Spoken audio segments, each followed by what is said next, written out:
Welcome to the Radical Cruise podcast. I am your co-host, Payron Baxter. I'm your co-host, Ram Sandoval. How y'all doing? How are you? Welcome in. It's been again. It's always a while, but you know what? Every time we meet back up, it's like home. It's like home, man. So no, it's been a while, man. How have you been? Um, I've been I've been busy. Trying to keep up with work, trying to keep up with home life, trying to keep up with um the world. So I know we haven't been on, and I don't even. I was like, been what, 2 weeks. Seems like it's been I think it's 6 been a week. months. I think it's been like a A week. lot, a Yeah, lot's it happened. hasn't been that long. It feels like it's been a long time. It's not that long ago. Maybe a week ago. Yeah, so yeah, I'm just trying to keep on living. How do you stay trying to stay sane? healthy, How do trying you to get stay healthy. sane? People always ask me, how do you stay sane? How do you stay sane? I don't know that I do. Kind of a mad scientist, I guess. I mean, Mm. you know, coming on here kind of keeps me sane. So we'll see. We'll see what happens after by the end of this episode. But Yeah, you sometimes by the end you're all riled up, and you're like, you know what, man? I'm just so mad. It's like, oh damn. You start off all cool and chill. Yeah, what's up, y'all? Yeah, I'm chilling, trying to keep it together. And then it's like, I just don't fucking get it, man. It's like, damn, Rom took it there. Took it there. No, but I hear you, man. Put one foot in front of the other, that's all we can do. Because this world is absolutely topsy turvy. I mean, we have uh pedophilic rapist, draft dodging presidents out here trying to do everything in their power to control the narrative, and it's been falling apart. People's lives are being destroyed. There's infighting. The girls are fighting, as the LGBTQ community says, and it's been a lot to take in. Since I'm just gonna go back to Easter, from Easter, which was this past Sunday, to now, it's been like insane. You know, yeah, I mean, we're led by somebody who doesn't believe in anything, right? I paired this episode with the No Church in the Wild, mm-hmm. and it's like, what's a god to a non-believer, you Mm. know, Mm. and for a Christian, uh, the leader of the free world, to come out on Easter and say the craziest shit. Like, and it's crazy because it's like in 2026, this is a tweet or it's a truth or whatever they call it. And you're basically saying these threats. You're gonna blow them off the map, and praise Allah. And I, Yeah, let's remind the people of what Trump said on Easter. Here, I got it here pulled yeah, up. thank you. I appreciate that. No, it's I can't even keep up with. That wasn't even the craziest one. That no, wasn't even the well, craziest. let's start there. Let's start from Easter. So Easter, if you guys are practicing Christians, or even just, I don't know, have been alive and sentient in America for, I don't know, more than a year, is a important day for Christians, representing the rebirth of Jesus Christ. And most people, I grew up in a black church, Rom. You wake up on Easter. It's a fun day. It's a jovial day. There's music. There's certain songs you play. There's certain colors you wear. It's pastels. It's flavor. It's cooking. It's finding Easter eggs. It's a moment of, dare I say, I don't know, good virtue and cheer, right? It's a very jovial day, right? Yeah, exactly. I mean, especially having kids, you wake up, do the Easter thing, Easter baskets. A lot of people, go to church, Yeah. Yep. go out to brunch. Brunch. Yeah. And, it's when I woke up, and I don't know, at some point I saw that, and Well, hold on, I'm, but here it is here. yeah. But yeah, but you're right. So we do all that, but this is what the 45th and 47th president chose to say on Easter. Let's just take up one of these screens here. Let's take this one out. Okay. Tuesday will be Power Plant Day and Bridge Day, all wrapped up in one. There's nothing. There will be nothing like it. Open the fucking straight, you crazy bastards, or you'll be living in hell. Just watch. Praise be to Allah. President Donald J. Trump. So Crazy. That's what he woke up to. And I wouldn't even consider this choosing violence. You know, people say, oh, you woke up and chose violence. I think he woke up and chose like Dementia episode. What are your thoughts about this ridiculous bleat? First off, I wonder like whenever like now if I see a EM dash or EN dash, I assume they're using like GPT, and I use it too. But my question is he like typing his first draft in there, and is it like doing it in his voice, and then somebody sends it out, or somebody creating it, doing it in how he would talk, and then he approves it. But regardless, I don't think he puts out all this crazy stuff of his own, but I think he looks at it. But the man's crazy, and I think I'm like, I'm not indifferent. It just I'm numb, right? So like I see this, and it just kind of like, and I don't know if I'm truly numb, but it's just for me, it just kind of I'm not gonna get outraged and say like, let it ruin my day. You know what I mean? And so. I went on to have a good day and, focus on me and my family. But, yeah, I mean, it's crazy. And it's just like, at this point, this is just what we expect. Right. And that's pitiful. Yeah. And I think, honestly, we're kind of tired of playing the game of like, what if Obama would have said? Like, because that game was played out in Trump 1.0. Right. Like, because I'm so sick of the people, and we'll get to this in a little bit. Did the right wingers kind of, how do we get here? What? Huh? But like this whole idea of like him saying you fucking and all this on the, and I see all people question the pearls. It's Easter. He's saying this. He's not a religious person. He's not a Christian. He's not anything. He's literally nothing. When I say he's nothing, I mean like he's nothing. He's a waste of space. He's a waste of our attention. He's a waste of our mental calories. He's a waste of our emotions. But this is the backlash this country chose. And I'm just sick of people being like shocked. You know what I mean? Like I'm with you on that, where you're like, that's going on about my day. It's still crazy, right? We shouldn't become numb to it. But I think it's also like, y'all got to feel this. And when I say y'all, I bring it up on every episode, it's usually, it's white America. Like, this is what it is, y'all. Like, what more do you want us to do? On one of the Roots Rundown episodes, I talked about how Rachel Maddow had this segment with this soldier that I guess he's getting deployed to Iran, and his wife, who he just married, is getting deported. And I don't know if you caught the episode, but I just wrote one comment that is now at 15,000 likes as of the recording of this episode. And all I said was, well, 64% of active duty military and 68% of veterans voted for Donald Trump. Yeah. And people melted down. So it's like there's certain levels like, what do you want us to do about this? Those of us who, as a black, if this was some sort of grading scale, we getting A's and B's. 92% of black women, 80% of black, we getting A's and B's. What do you want more out of us?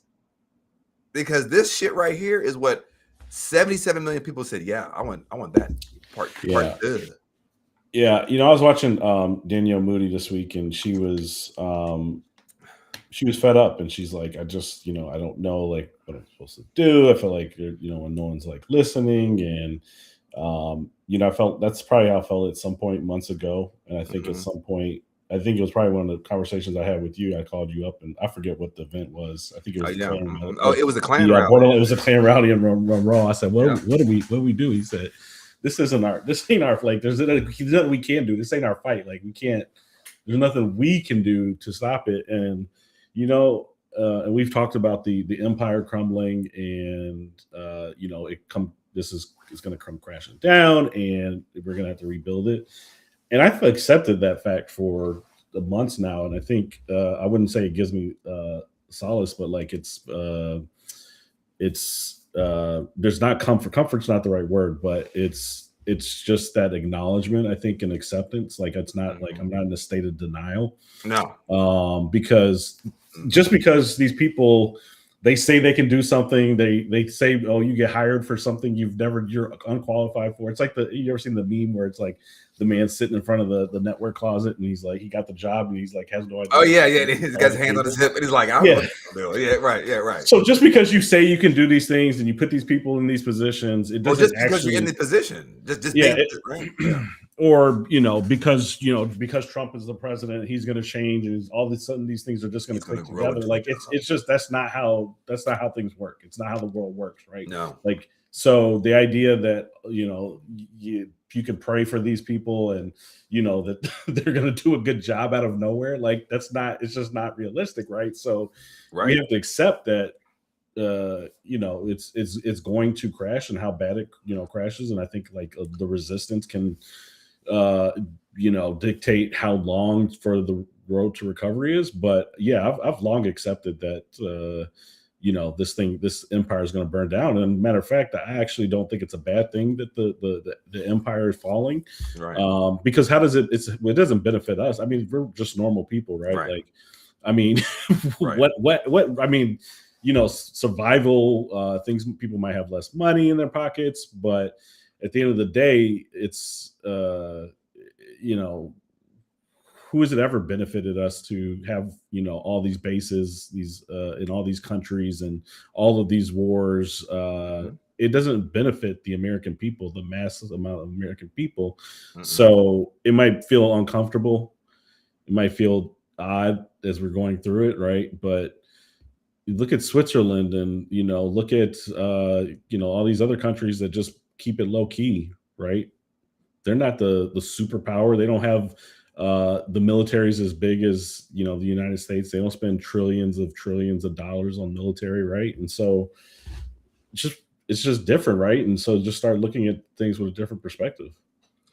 Yeah, I think you're 100% correct. And I think it's an outgrowth of what this country's always been. I like to tie things to a historical context.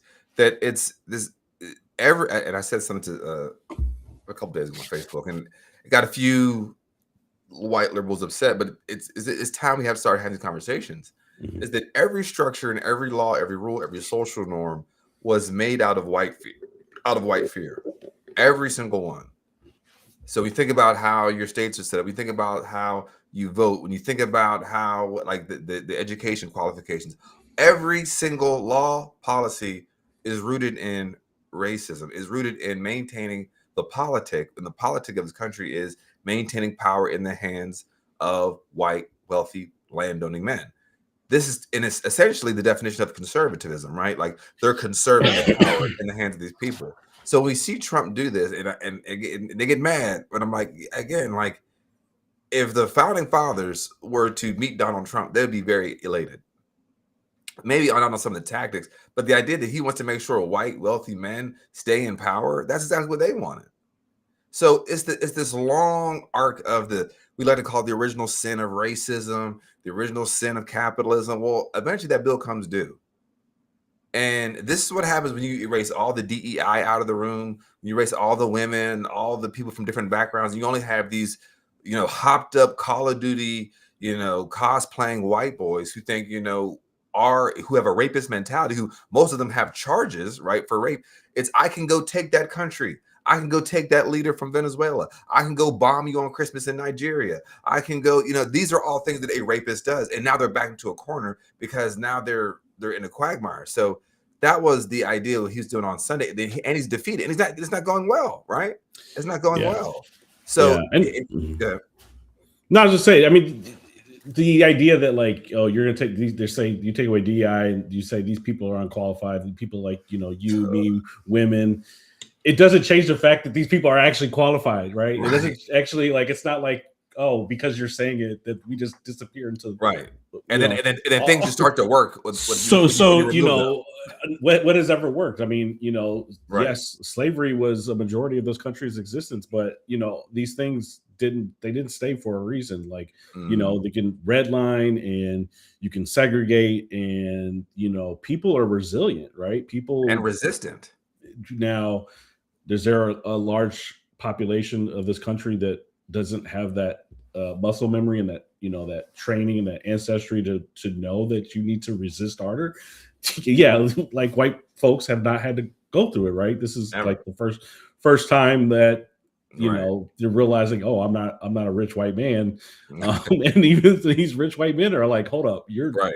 you're affecting my portfolio. Come on. I've lost 20% in the last 2 weeks. Like, so then it becomes unacceptable, right? It's untenable. Mhm. Like you have now, that's what you will talk about, Megan Kelly's and the Alex Mhm. Jones, all Mhm. these people who ushered it in. Because like the idea is, they say these things like it's going to come true. It just doesn't change the reality. It Right? Like, we're doesn't. smart people. We're going to figure out a way. Not only we're going to survive, but we're going to figure out a way to thrive, right? And we're going to figure out ways to put our people on, right?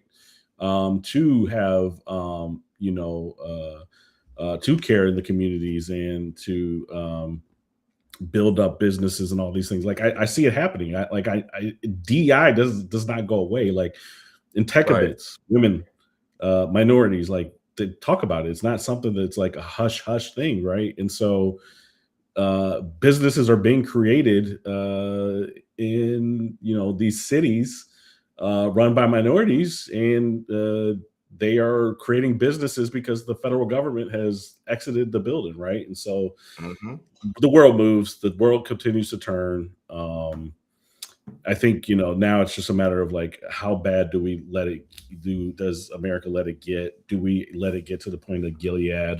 That type of thing, and it can. I just don't think this administration is competent enough to even carry out a guilt. Like, when you start losing Megan Kelly, your lead mascots, your Megan Kelly's, your Alex Jones, and then you got your B team, the Joe Rogans and the Theo Vons or whatever, and you're losing them. You're not even into the second year before you've enacted martial law. Like, it's very hard for this administration to actually make their dreams come to fruition, and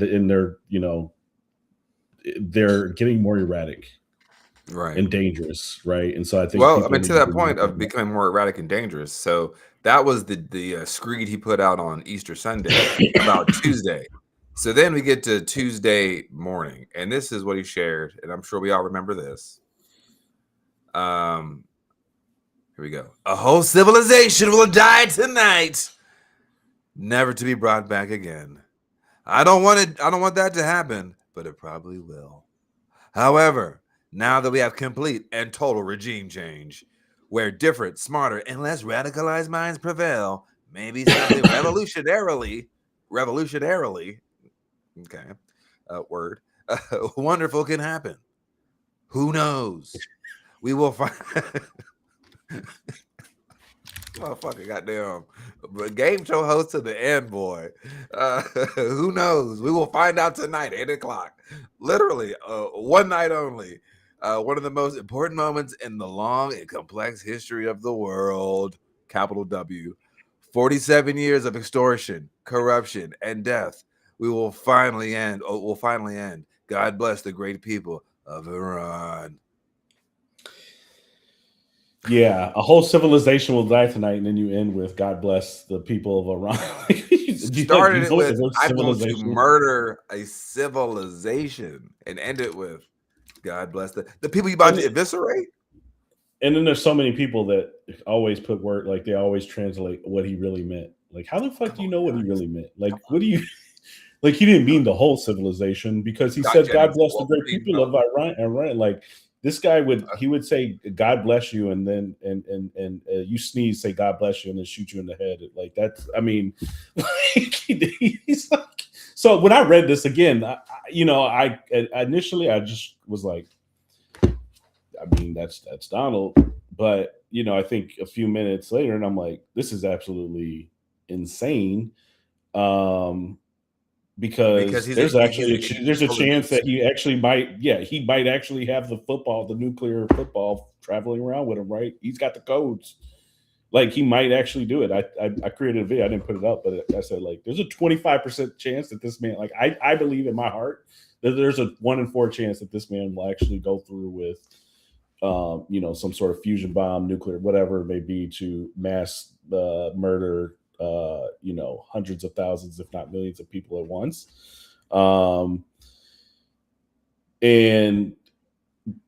But then there's also the part of him that's always, he chickens out, and this is his art of the deal. And it's like this, you can't just say, oh, we're going to eliminate an entire civilization and use that as your leverage. And then when you don't go through with it on Tuesday, Taco Tuesday, what happens the next time you negotiate? Well, I'm glad he didn't go through with it. Like, don't get me of course, clearly, wrong, right, but where's your leverage now? Like, because you're just saying shit. You've literally went from 0 to 100 real fucking quick. Mm-hmm. And then what do you say next time? Like, what do you even say? I'm just going to blow the whole world up. Like, there's nothing like, so that's his art of the deal. And then he agreed to the 10-point plan. Yeah. Right. But let's break this down. No. You're right. I'm right there. I'm right there with you, Ron. But let's break this down real quick. So first he says, however, now we have complete and total regime change. I want to remind people he replaced one Ayatollah Khomeini with another Ayatollah Khomeini, his son, who is more radicalized, more angry, who's had his father, his wife, and children murdered on one of the most holiest days of his religion. Yes, I guess you can call him different, smarter, and less radicalized if you want. But this is the lies they have to tell themselves to make themselves feel better, right? And then again, it's going back to his whole game showification. Like, I do blame, what's that motherfucking name? Burnett from NBC, who did The Apprentice. Because he was also the producer on CNN too for a few years. But like, you did this shit. Like, you know what I mean? Like, you was up here giving him The Apprentice because you couldn't find any real business person to run this kind of game show. So you had to reinvent this man who was a 6-time failed, bankrupted business person, and then say, hey, look, the stories when they went to Trump Tower, they said it was so shitty. They had to build a new set from scratch because his Trump Towers were so fucking shitty. It was dust in conference rooms. There was there was telephones that were sun bleached. It didn't look good, right? So they invented this person in our minds in the early 2000s of this businessman. You're fired, all this shit. And now when you have this TV show president who was racist in the 70s and who took out full-page ads for Black and brown children, and who actually said on 9/11 that now I have the tallest building in New York City, it's not shocking to any of us who don't have the memory of a goldfish that this shit is happening, that he's saying that, who knows tonight, 8 o'clock, 47 years. And this whole talking point of like, well, they say death to America. Maybe because of shit like this.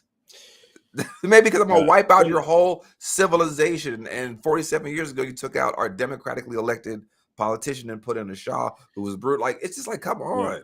When, they say when somebody shows you who they are, believe them. Like, and so this whole time, you got these people giving him the benefit of the doubt. Yep. We talk about it.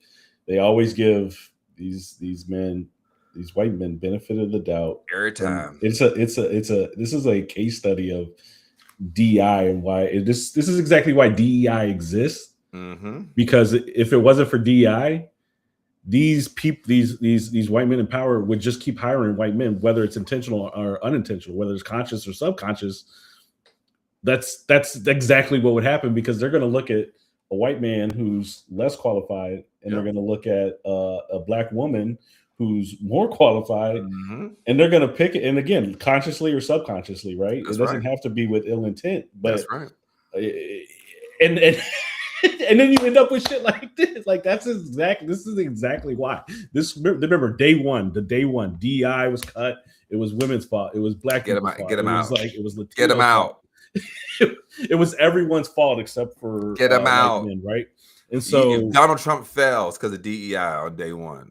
And so here we are. So this is a cabinet full of pretty much all white men. There's the women are white DEI. Women, I said Latinos for Trump and white women for Trump. I've been saying this are the two largest, dumbest voting blocks that exist, right? Because you got Pam Bondi, you got what Chrissy was Nome. the other Barbie face, whatever, plastic face, Ice Barbie. Ice Barbie. Mm-hmm. You got Tulsi they use Gabbard on them the up way and out. spit them up. Mm-hmm. Yeah, you got to use them up, spit them out. Mm-hmm. And even the men, they get treated like like little bitches. They're walked like dogs. It's kind of like Trump's got that thing where he gets dog walked by Bibi Netanyahu and dog walked by Putin, and then what does he do? He goes home and he treats Marco Rubio like a little pet. Mm-hmm. Lindsay, at one point called him Lady Lindsay. Ted Cruz, your wife's ugly. And your dad helped kill JFK. These little bitch ass men keep on crawling back and kissing the ring. Like what kind of man are these people? What are but these? but that's what patriarchy is. Alive? I think they are the clearest understanding of what patriarchy is. That's what it is. Patriarchy is constantly appealing to the authority of other men. And yes, sir, signing up. Yeah, I'll go serve in your military. Give me orders, sir. I'll go serve in your police. Those are the most patriarchal men. I mean, they appeal to the authority of men they think that have authority over them, i.e., authoritarianism, and this is what you get. But and it's funny, there's that video. I was gonna play it on the Roots Rundown one day. I didn't play it. There was that video of like one day it was Marco Rubio saying that Iran invests in bombing and bullets instead of investing in the education of Iranian people, which is rich because they have a 92% literacy rate.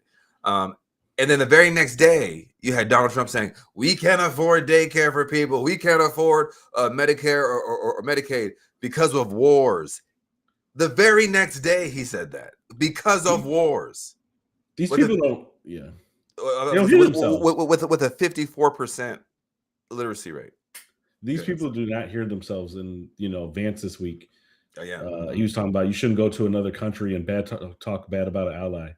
As he's in another country, Hungary, talking about Ukraine, talking about Europe, like European nations. So, like these people, as they're talking, literally are talking about themselves. They have no self-awareness. Zero. Like I don't even think that it doesn't even occur to them. Like I but really that's the don't point. Even But this is what this amalgamation of whiteness gives you. You don't have to be aware of people, right? Like when we explain, hey, this is what happens to us as Black people, and this is what happens to us as Indigenous people, this is what happens to us as women. It's like, well, what? I didn't know that. And instead of humbling themselves, like, man, I didn't know that. Why don't I know that? What system didn't allow me to know this? They're just like, no, I don't believe you. Trump's right. Trump's right. Because Trump's right? Because he's saying the same thing my granddaddy said. And I love my granddad. We call him Jim Bob. Me and Jim Bob, we used to love to go fishing together. So if Jim Bob was right and he said the same thing Trump's saying, and it's that shit, it's because you're appealing to the same authority your grandfather had. And Trump is giving you that same level of like, I hate the same people your grandfather told you to hate. And so when people are like, how did we get here? It's because of that shit. And until people are really ready to excavate that shit, I took the thing we said on the night of the Klan rally, Rom, it ain't on us. But I'm going to read Chase's comment here real quick. He tried to backtrack on threatening the genocide of an entire nation of people. There's no putting that toothpaste back in the tube. Some people are saying that bleat that he put out on Tuesday itself is a war crime.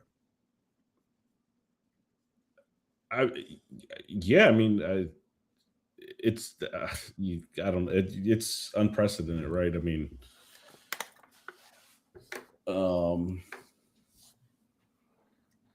yeah, you can't come like you again, like not even just for Trump, but like for America, for really global leaders. When you set these precedents of having negotiations and then turning around 12 hours later, starting a war, right? As you're in the middle, Oman. He said, hey, we've had a very good, productive day and everything's going good. And then 12 hours later, Bibi, Daddy, calls up Trump. Daddy. Progress, he didn't like hearing about progress because that does not help his agenda.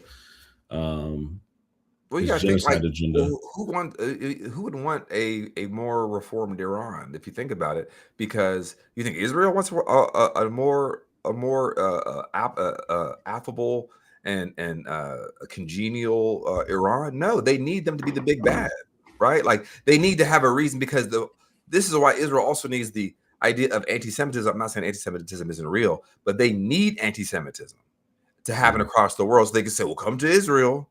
Come to Israel where we protect the Jews, right? And this is how they conflate Judaism with Zionism. So the same way they need that, they also need this big bad Iran, which again is still crazy to me if you just look at a map of the size of Israel and all these other brown ass countries that ain't beefing with one another, and you're telling me this little speck it's in a bad neighborhood. You've been around less than Joe Biden's life, and you're trying to tell the rest of us that like we all got to come to their defenses. It's like we've been indoctrinated into believing this shit. But now, since people don't want to take us seriously, from 2023, October 7th to October 8th, 2023 till now, is why we've been dog walked, to your point, into a war. And I know they're lying about the death toll numbers.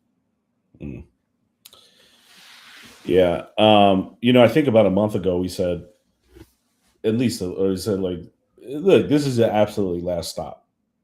Like they can't, like, for Trump, people who are supporting Trump and MAGA, like, yeah, you can't, and even for the military, I said, like, Come you on. have to start asking yourself, right? This was a month ago. We're talking like before the war, even like, well, we're 33 days. It's around.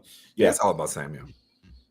Because, like, what is left? Like, okay, you can overlook the racism, you can overlook the pedophilia, you can overlook the fraud, you can overlook. It's like, but I guess it's starting to like hit you that like, hey, it's going to hit your pocketbooks. Hey, it's going to affect you, and the street's a little bit unhinged. What is the exit like after, like, in April 2026?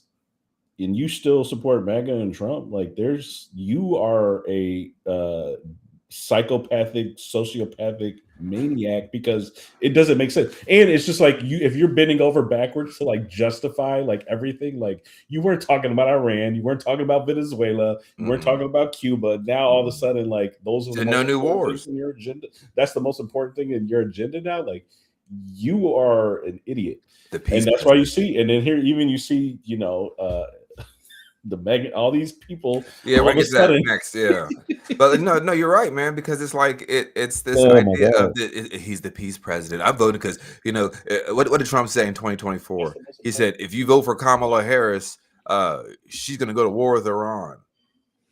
There was that multiple pages of mad tweets of him in 2012, 2013, 2015, stating that Obama's going to go to war with Iran because his numbers are down. He's going to use it as a defense. There's a Trump tweet for everything. There is literally a Trump tweet for everything.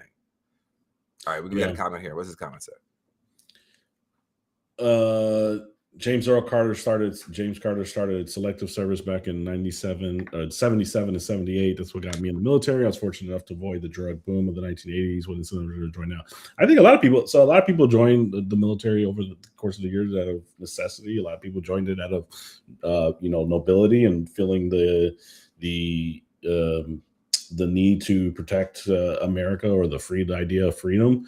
I think it was definitely easier pre social media, where you couldn't really see things unfold real time, whether it was Vietnam and Hiroshima, like all of these things, right? And so now this administration, one, they don't even try to hide their what they're doing. They don't even really have propaganda that lies. Like, they just basically have lifted the veil and don't give a fuck.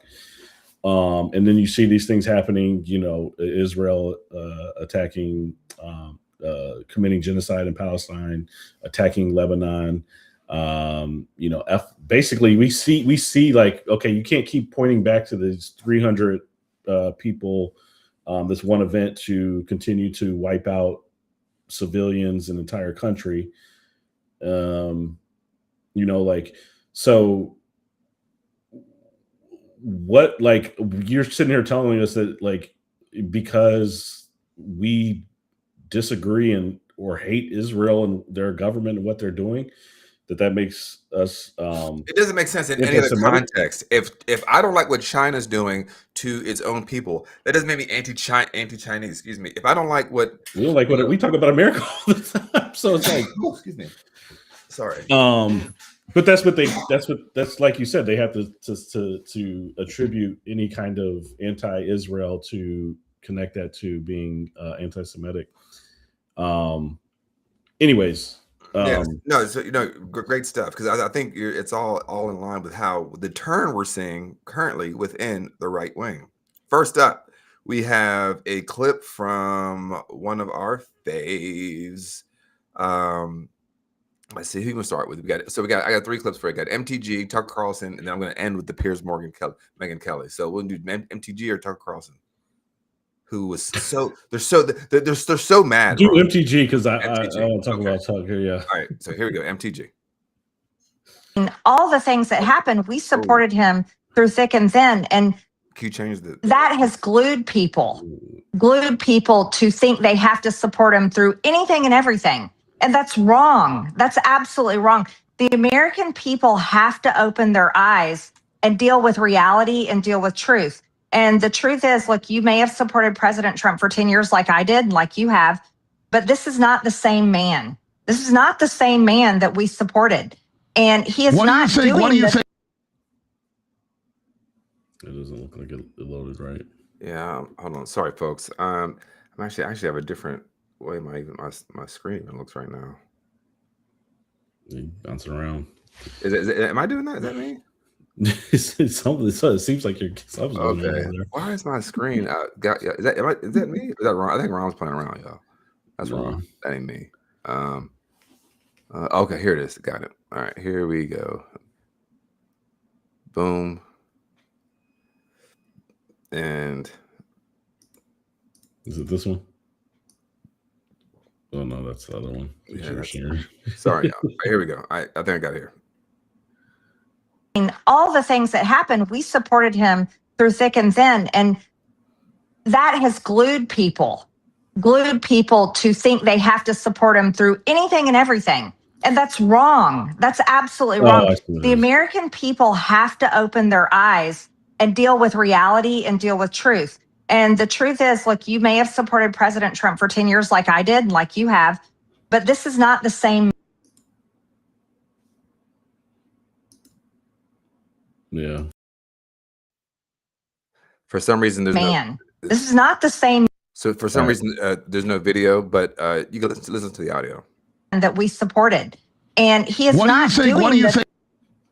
All right, it's not. So, yeah, go back to just. So what was that one? What was she saying? All the things that happened, we supported him through thick and thin. Okay, same one. So that's her basically saying, like, he hasn't changed, or no, he's changed over the years, and if you supported him, you shouldn't keep supporting him.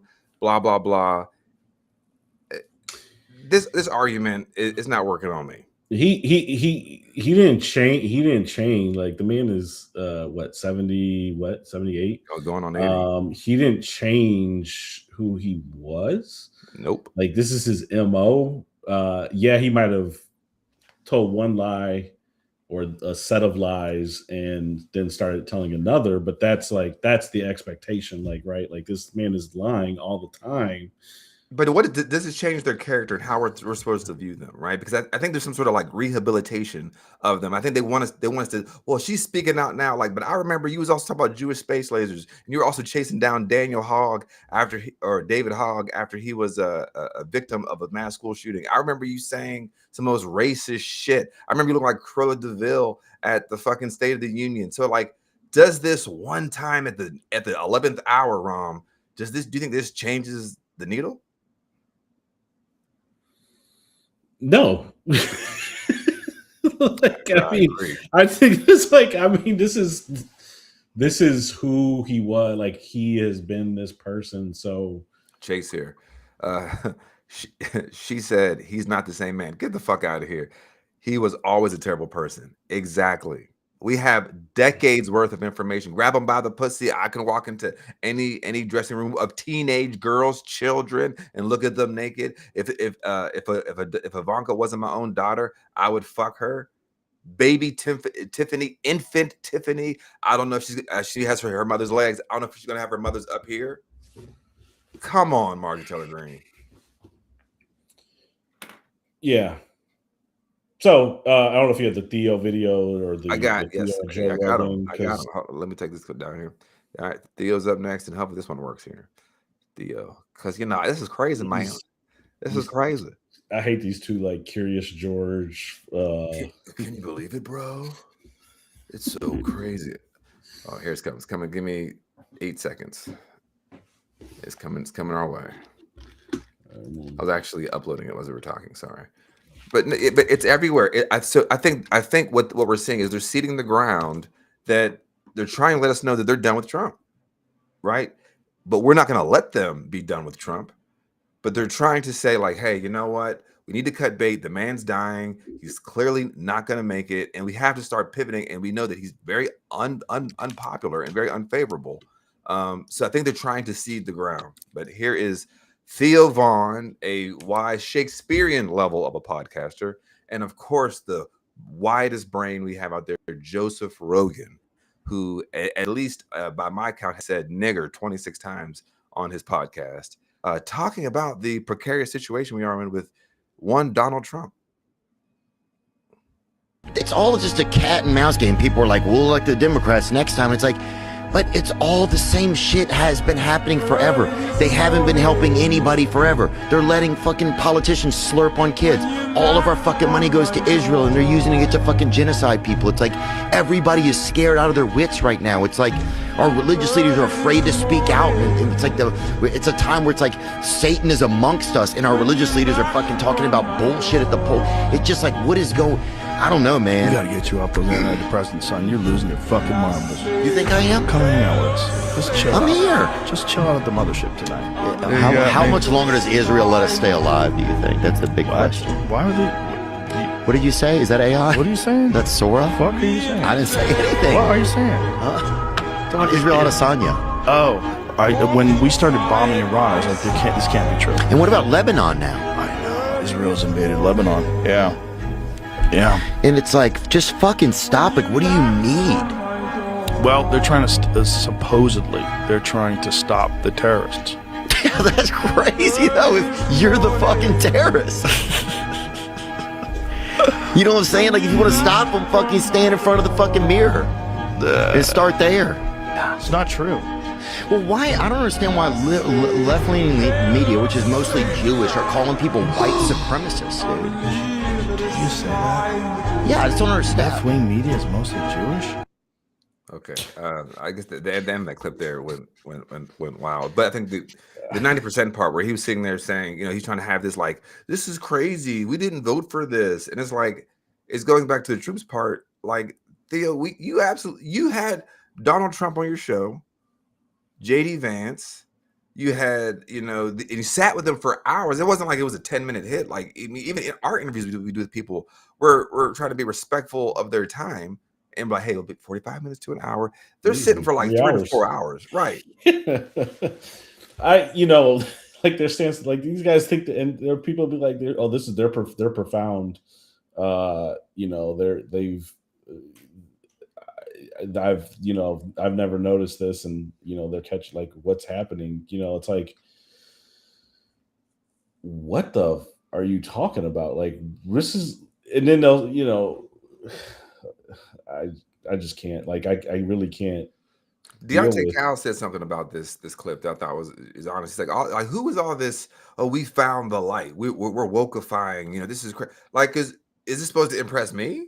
Does it impress you? He said this performance is for white people. This is for white liberal people, basically. That so they can commiserate, like it's okay because we don't know stuff too. Instead of being like, no, y'all instead of holding them to the fire, y'all motherfuckers y'all had these motherfuckers on your podcast. You were at the fucking inauguration. Yeah, I'm sure there's some people on Twitter or Threads or whatever, and they're like, we need to embrace them. Let's bring in Joe Rogan let's bring in the Theos into the Democrat side. And then, and then you got Theo saying things like, but now they, they go back to their, both parties are the same. They don't care about us. Like, oh, I'm so profound. I'm above all of it because I think both sides are bad. I'm lazily intellectually lazy. I'm above it all. Do your own research, America. Do your own research. I'm a centrist. I see both sides. I'm independent. Shut up. Like I hate these people. Like stop forcing your ideology down my throat. Oh, I'm a big shit. Grifters are seeing that the progressive and leftist movements are gaining traction, and grifters are going to grift. 100% correct, Chase. Now, this last clip I have of. Oh no, excuse me. We got two more. We got this guy, and this one's a short one. This guy, I think we all remember him, and these are his thoughts. And he used to just ask questions on Fox News, but now he's just like he's indignant. The morning of Easter is a uniquely joyful and peaceful moment. And yet that peace yesterday was shattered by a statement that the President of the United States put out on Easter morning that said this, and we're going to read it in its entirety, not in outrage or self-righteousness, but honestly in horror. Tuesday will be Power Plant Day and Bridge Day, all wrapped up in one in Iran. There will be nothing like it. Open the fucking straight, you crazy bastards, or you'll be living in hell. Just watch. Praise be to Allah. On every level, it is vile. It begins with a promise to use the U.S. military, our military, to destroy civilian infrastructure in another country, which is to say to commit a war crime, a moral crime against the people of the country, whose welfare, by the way, was one of the reasons we supposedly went into this war in the first place. What happens when a modern country loses power? Babies connected to incubators die. People in hospitals die. And then people begin to starve. You cause chaos and death when you do that. For the president to call for that, it's worth stopping and saying, no, this is not acceptable. So this is not acceptable. This is the furthest Tucker Carlson took it.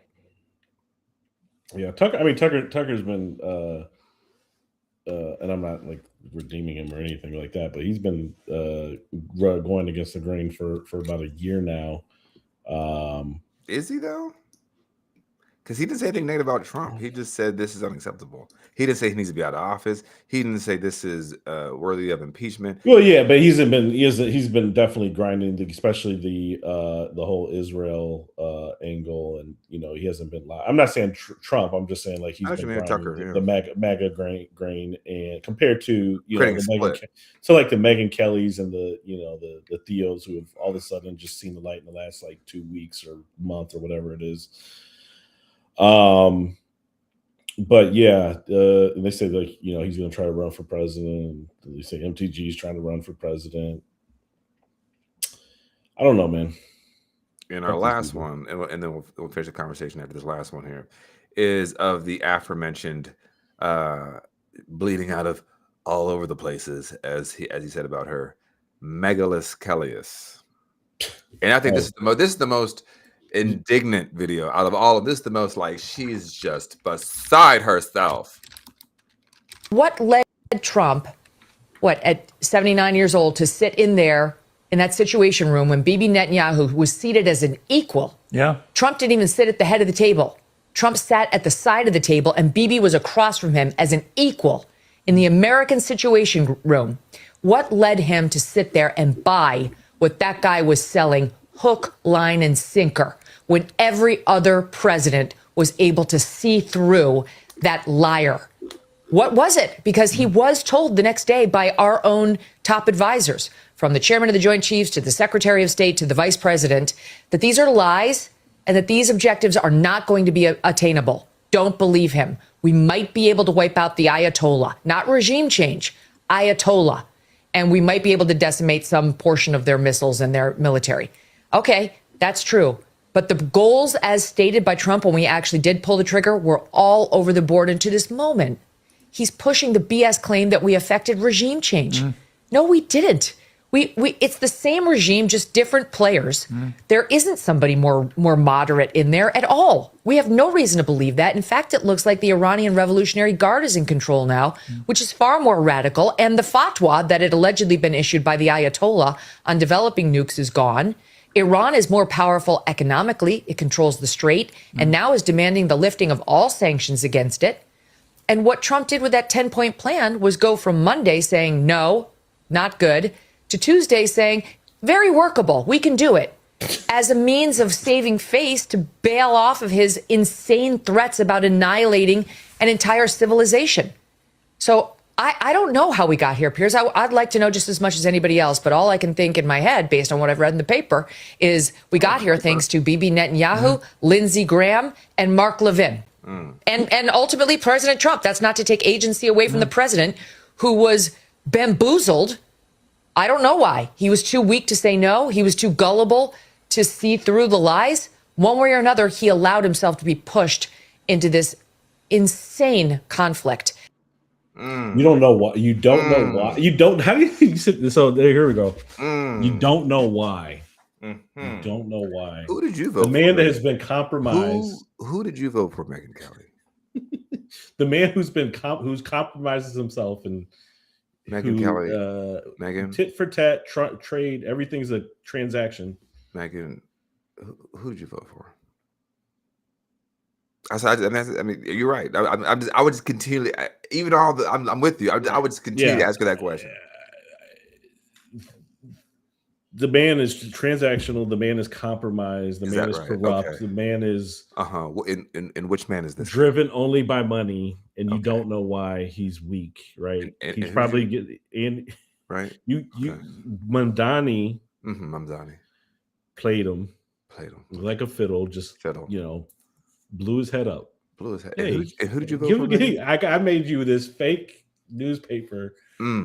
And here's a gift, and I mean, they're giving all kind of gold globes and gold bars and fake FIFA Peace prizes. They're giving him fake Nobel Peace prizes. They're giving the man the most. They're putting his name. They're putting his name on the Kennedy Memorial, even though it's a memorial to Kennedy. Trump's not even dead yet. Putting his name on a memorial for another person. Cutter. Hey, we're gonna give him a plane. $400 million jet. Hey, we're good. Qatar. Apple's giving him a 24 karat gold plated disc. And then all these people do it, and then they don't think. So then he owes them things, and then he fucks them over. So with those two clips, you have the first guy, you have Tucker Carlson. I will not forget during the election season, Tucker Carlson went on a stage. I don't know if it was CPAC or the RNC. It might have been the RNC. And what did he say on that stage of the RNC? Do you remember? He said two words that kind of went viral at the time. He said, "Daddy's home." Daddy's home. And you don't want Daddy to take off his belt because you remember this? Yeah, I do remember. And now he's sitting there on Easter Sunday morning doing this wrong. I'll put my glasses on. I'm going to read this in totality. Bitch, to hell with you. Can you believe this? Can you let me read this for you? Eat a bag of daddy. Look, Daddy's home, motherfucker. Right? Didn't you say Daddy's home? He's home. That's exactly what you got, Tucker. And the second person, Megan Escalius, she's sitting there, and this is what I hate too. The right does. He's the strongest. He was the best choice because he's the smartest person. Compared between him and Kamala Harris, he's the best with business. He's the sharpest mind. His acumen. Right, but then also he gets dog walked by Bibi. He's gullible and naive. You can't have it both ways. So he's the strongest. Rambo stormed the Capitol. He did not do that. He's not in the Epstein files. But then also he is the weakest. He in the situation room. He doesn't even sit at the head of the table, according to Megan. He has another foreign leader be his equal.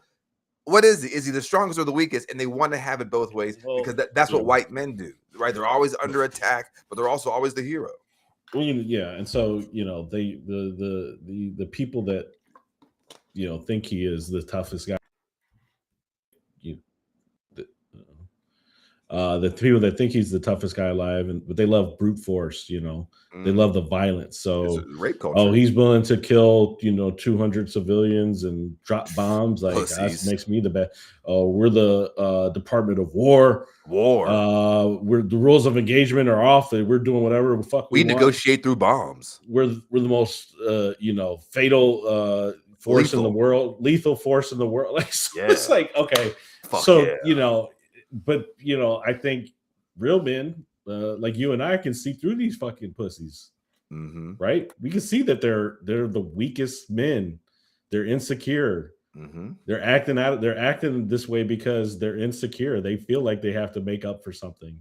That's right. So, and you talk about a 78-year-old man and think like he's going to change. Like 79, it's been there. 79 now. 79, whatever. So, and it's like, oh, well, he has dementia. Like, okay, he might have early stage dementia, but like that has nothing to really do with it. Like he might be saying he might be saying a little bit more than like what's on his mind than he would have the sense to keep inside now. But that's just who the fuck he always was. It's like a drunk man. It's like the old people that work at the nursing home and they forget their kids' names, they forget their dogs' names, but they remember you a nigger. Well, I was gonna remember, like they gonna remember that racism. Like, okay, what's your name, Mama? It's me, Mama. Mama, it's your daughter. I'm 48 years old. But like, so I don't know if you keep that black lady away from me. Yeah, I don't know if you saw this happened. This came in this evening. Yes. This long rant, this wall of text. Yeah, he basically melted down on everybody we just played, and some more we didn't play it. I'll try to read some. It's kind of small here. Hold on, let me maximize this. And I got 4 eyes. I know why Tucker Carlson, Megyn Kelly, Candace Owens, and Alex Jones have all been fighting me for years.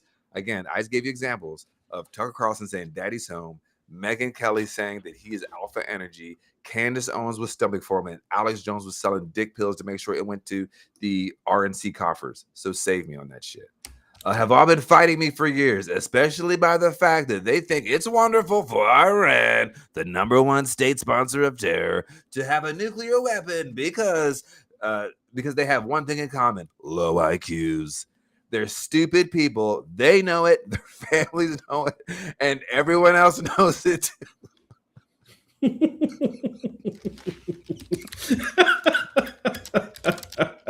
It's like some 9th grade.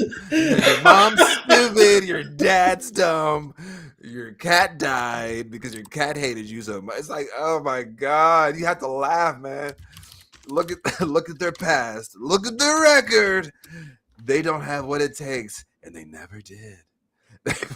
They've all been thrown off television, lost their shows. Nigga, you got fired.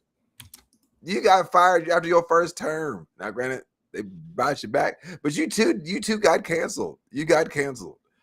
They lost their shows, and they aren't invited on TV because nobody cares about them. They're net jobs, troublemakers, and they will say anything necessary for some free, in quotes, and cheap publicity.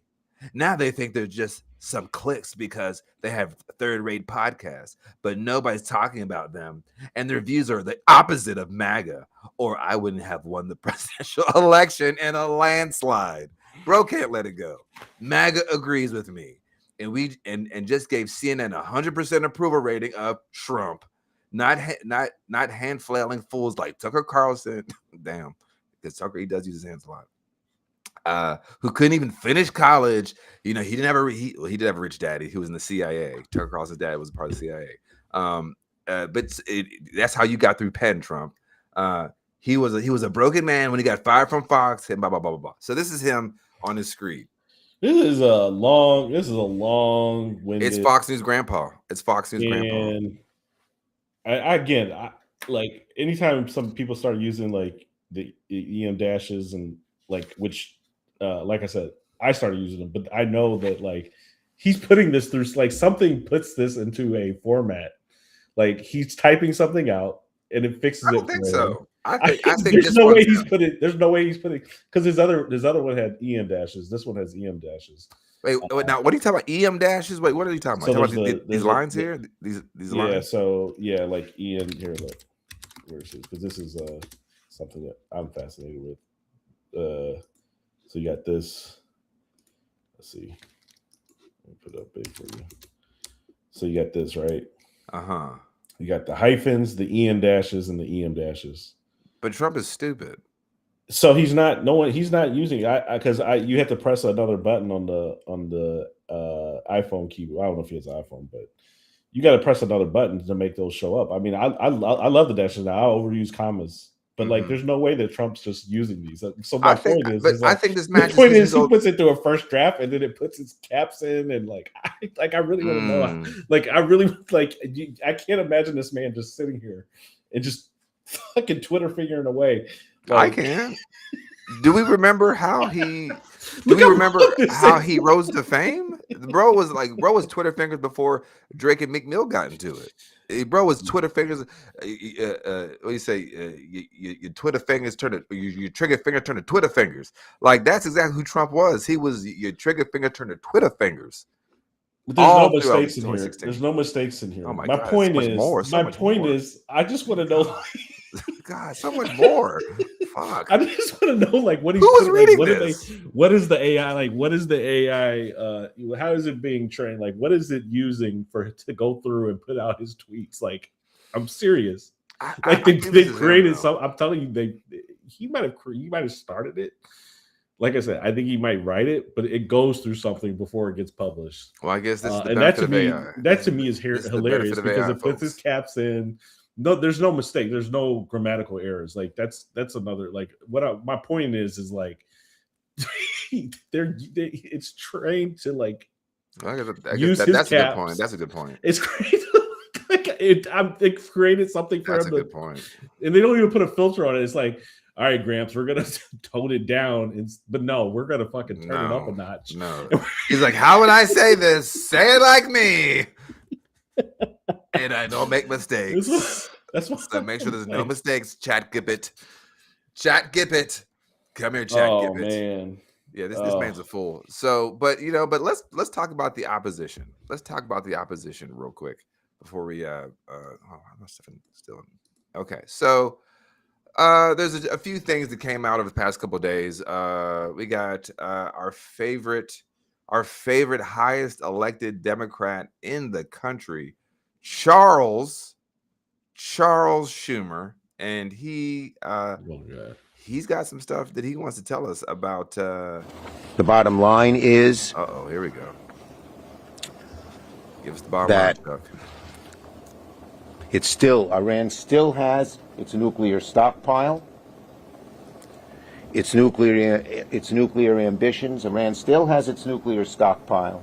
Its nuclear ambitions are still unchecked, if not accelerated. And finally, American credibility.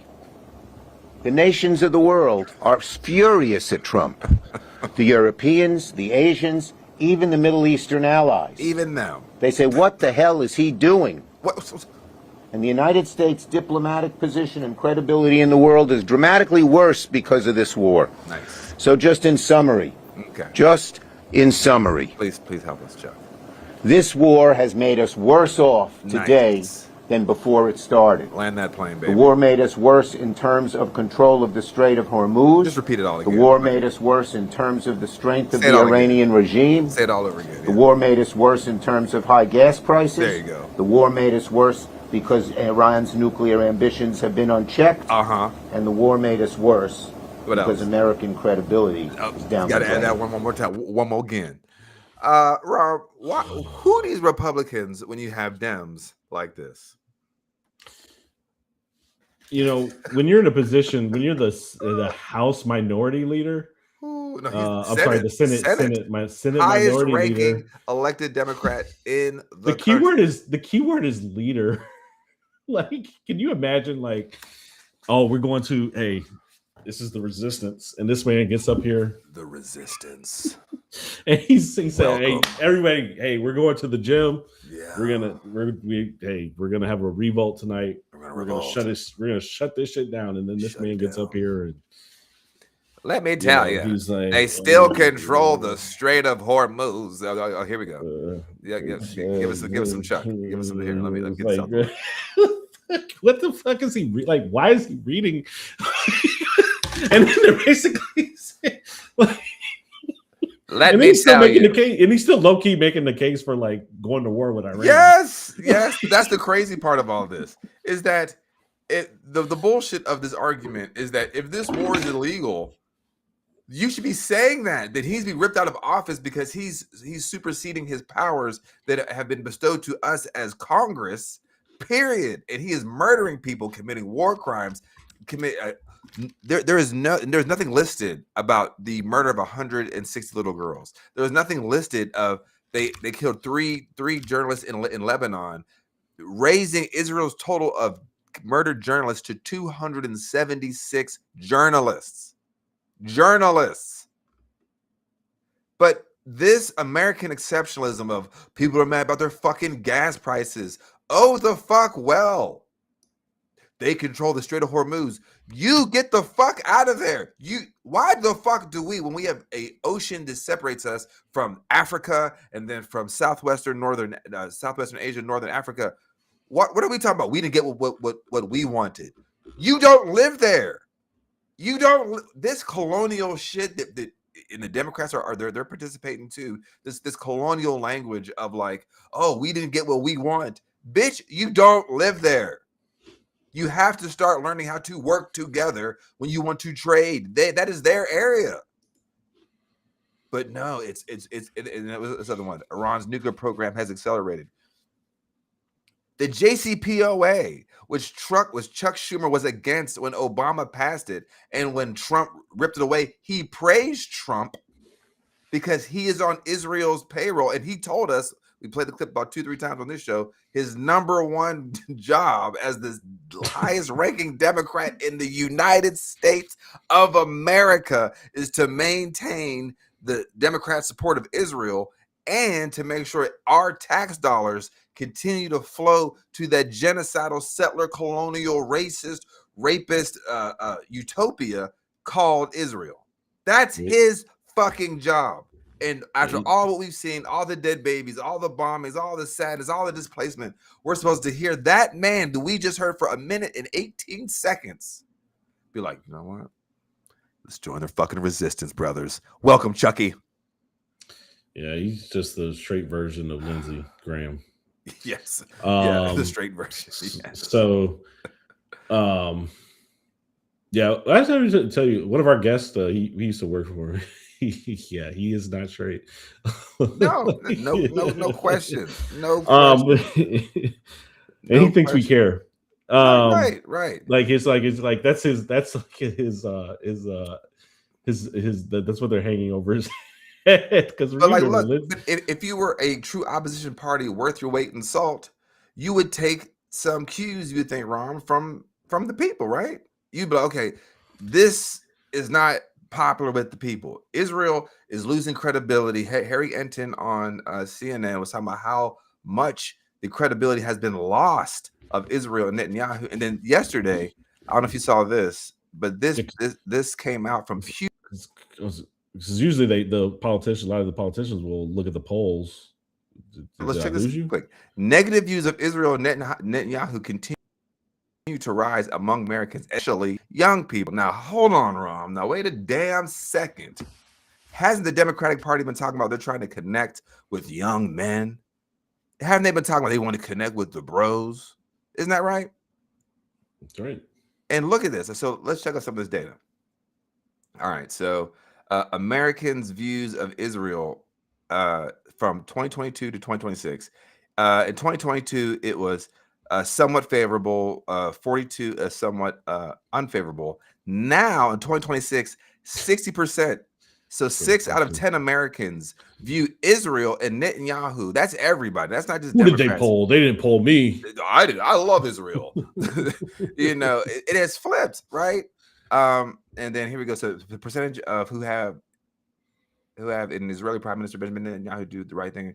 Again, all the numbers are going the wrong direction. This one's important here. Remember they bought TikTok to try to change the sentiment, right? You like, can't. That's not even work. Like it's like these things that they do.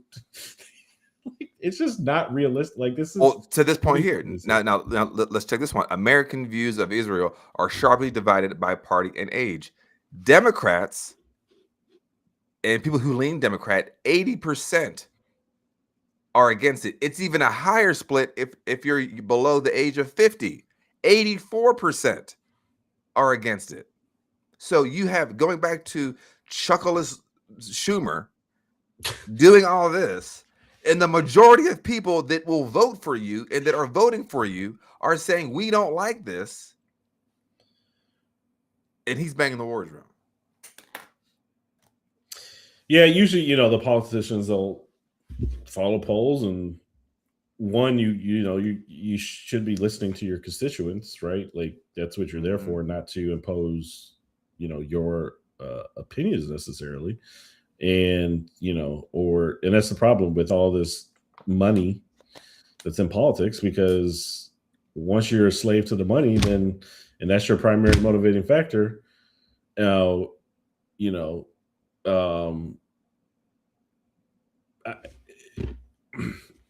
just doesn't make sense for these people to be going out there and just being like, there was a funny clip from Instagram. Saw that yesterday. And he's like, yeah, we're doing these programs for America. This is a joke. He's going, we're doing the programs for America, and and everyone's listening. They're like clapping along, and he's like, plus this is going to benefit the children of Israel, and everyone's like what? Like why do we care? It's so Yikes. It's like because it's like, wait, Yikers. we're paying them. We're giving them all this military might. We're giving us all this money. Meanwhile, they get school. They get funded for their startups, healthcare. They have an ecosystem where they come up. They start up over there. They get funded, and they come over here to they have a pipeline of their businesses already can be established here. So now hold on. Now I heard prolific anti-Semite Hassan Piker said that every dollar that these politicians send over there for a tank or a bomb is theft from us as Americans that could be used to build a school. Instead of bombing schools in Iran and Gaza, that dollar could be used to build schools in our neighborhood. Now you're trying to tell me that anti-Semite is wrong or correct, or which way? That's the lunacy of this moment, where we have to listen to old shits like Chuck Schumer, like Tucker Carlson, Chuck Schumer, who can barely keep his notes together. He can't do a 30-second hit, direct to camera, boom. Let me tell you what's going on and why this is wrong. He has to read the same points over and over again. Look at these numbers. Look at these numbers, man. Look at these numbers. Again, 6 out of 10 Americans have little or no confidence in Netanyahu to do the right thing. And Chuck Schumer's embracing him, taking pictures with him. Cory Booker sitting there taking pictures, still can't call him a war criminal. Republicans far more likely than Democrats to have confidence in Trump's handling of U.S.-Israel relations. Again, not shocked. We know it's a cult. About 35% of the country still support Donald Trump, no matter what he does, what Marjorie Taylor Greene just said.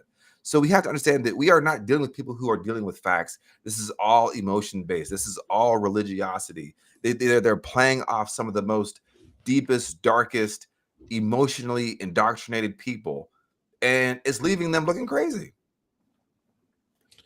Yeah. That track APEC site is good, but there's a lot of those images also that just the people are creating, they don't necessarily always the truth. This misinformation stuff is crazy. You know what else I think is crazy? It's the Iran videos. So I got that here too. It's like, this is what we live in now, and these shits are good. It's worth it. It's worth checking. So y'all, this one, because I knew where I was gonna go there, so I was like, let me go ahead and download this. But he's right. Let's check this. I thought this one. Let's check it out. Let's check it out. Let's check it out. Countries on my Orange pig. America first. Oops. Oh boy, that was the slogan you stole. But Bibi's pulling strings and your vote is getting cold. We're not just fighting for Iran, hear this clear. Your people reached out to us, yeah, we got the DMs here. If one nation's gonna stand against the Epstein regime's fear, it's us till the last breath, we've been doing it for years. We're standing here for everyone your system ever wrong. They've known all along, the enemy was always you. The real threat wore a suit and sung a patriotic song while selling their own citizens and calling it strong. Stealing from your own people, making them bleed, taking tax dollars just to fund your own greed. They waking up to the lies, the illusions of burst. You screamed America first, nah, you put losers first. Make Israel great again.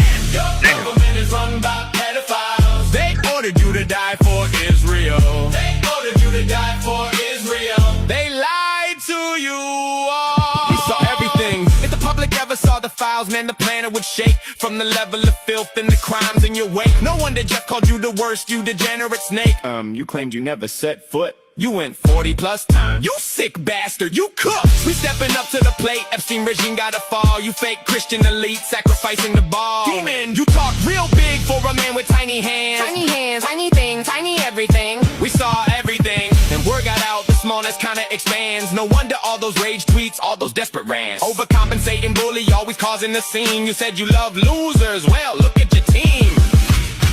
Your government is run by. Your government is run by pedophiles. They ordered you to die for Israel. They ordered you to die for Israel. They lied to you all. I mean, look, if that was on Apple Music, it'd probably be on the playlist. Let me tell you something. Because I could play, like, you could. This, I know there's a couple DJs in the country that would play that in the club. Oh, come on. Come on. Could you imagine being lit in the club and you all this doom scrolling, you out, and then you just hear some shit like that, and it's somewhat familiar, so you're like, oh shit, and then you start to words like, oh, that's that shit. And then you see a bunch of dudes like get all pissed off. Hey, wait a minute, turn this off. No free songs, not free speech, free music. Damn it, Wesley, you should tell him to play that this weekend. Yeah, I mean, you're in Charlotte. It's yes, and every sort of function and kickback, because it's like But I'll say this though. And we had Trisha's comment up here. I'm not gonna lie, I love their vids. They're on point. Now, people are saying that. What does it say about us that they know us better than we know ourselves? Because I think sometimes we think about propaganda, because that's propaganda. We think about propaganda is fake or lies, but they're not. That's not what propaganda is. Propaganda is just serve an agenda. Well, its actual definition is to get people to feel something about what you're trying to educate them on, right? I mean, this is kind of a late term around it, because there's also agit propaganda, which is definitely a part of political messaging during elections. This propaganda, we're used to saying propaganda like, oh, we have to go fight the Japanese and go fight World War II. And, we have to go. This propaganda, they know us better than we know ourselves, to the point where they know that it's trap beats, it's drill music, Legos, because we're a bunch of fucking dummies. Well, you know what I mean? Like they need to put a couple with some country beats, because but they know that hip hop is an international, like, country. It doesn't scale. Well, yeah. Well, my point is the people that need to hear this shit. They listen to rap music too, Rom. Yeah, Jelly Roll that don't, and all this shit. Brother, my brother. There's a lot that would be like. There was a lot that would listen to that entire song and they'd be like, What did they even saying? There's English. Sure. But guess what? Their wives, their daughters, their sons, the people, right? So, okay, people can be performatively ignorant. We can't change that. But what I'm saying is there are people out there, when they hear that, it's very clear. It's not even like mumble rap. You can hear every word they're fucking saying. That your country is ran by pedophiles. If you were in, I mean, it's like almost some Hamilton shit. It's almost like if you'd say like, damn, okay, who's in the room where it happens. Like, they are giving it to us in a way that is smooth-brained, hip-hop, big jewelry. Look at him, jacking off. And all. They're giving us they're giving us tabloids because America's a tabloid. America is this, and they know that. We don't. The thing is, our propaganda to them is Trump's bleep. Iran's gonna get eviscerated. Why do they say death to America? they called your number. Yeah, it's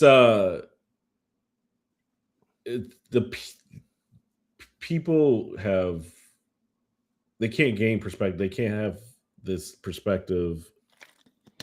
They can't challenge themselves enough to be like, wait, so who's some people, you know, in the city, Tehran, they say death to America.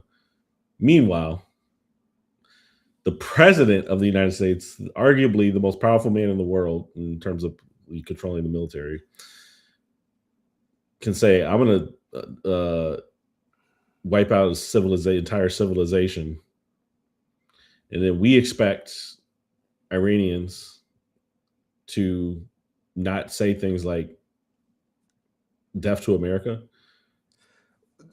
like, oh, we could actually go and start all these wars, kill all these people. We could kill 1 million people in Iraq. We can, you know, we can blow Hiroshima, bomb Cambodia, Nagasaki, like all the man. We can do all these things, and we expect. I mean, Iran. They said, well, they've been thinking about this since the 7th. They've hated us since the 70s. Like all of these things. Like it's like we just do these. Like they just hate us because of our French fries and of our rights and our freedom. And like I said, how did my rights get over in Iran? How did my freedom get over in Iran? How did my freedom get inside that girls' school? Yeah. Who do you think hurts Americans more? Iranians, the government of Iran, or corporations in America, like Kimberly Clark? This is what it is. This is the real shit. Now, me and you've grown up in inner city places. You've grown up, you know, you just grown up black. I mean, I don't know how many fist fights you've been in your life. Have you been roughly? 10. Probably about 10. 10, I don't know. I ain't been in 10 fights. You know, tougher than fucking me. But I've been in about like maybe, I don't know, five fights in my whole life. Like 5 real fights. Like where I'm like, damn, this shit might have been. And the thing is, and you know, as someone who's been in a fist fight, is that like you size niggas up. Like, you know what I mean? You size niggas up. Oh shit, okay.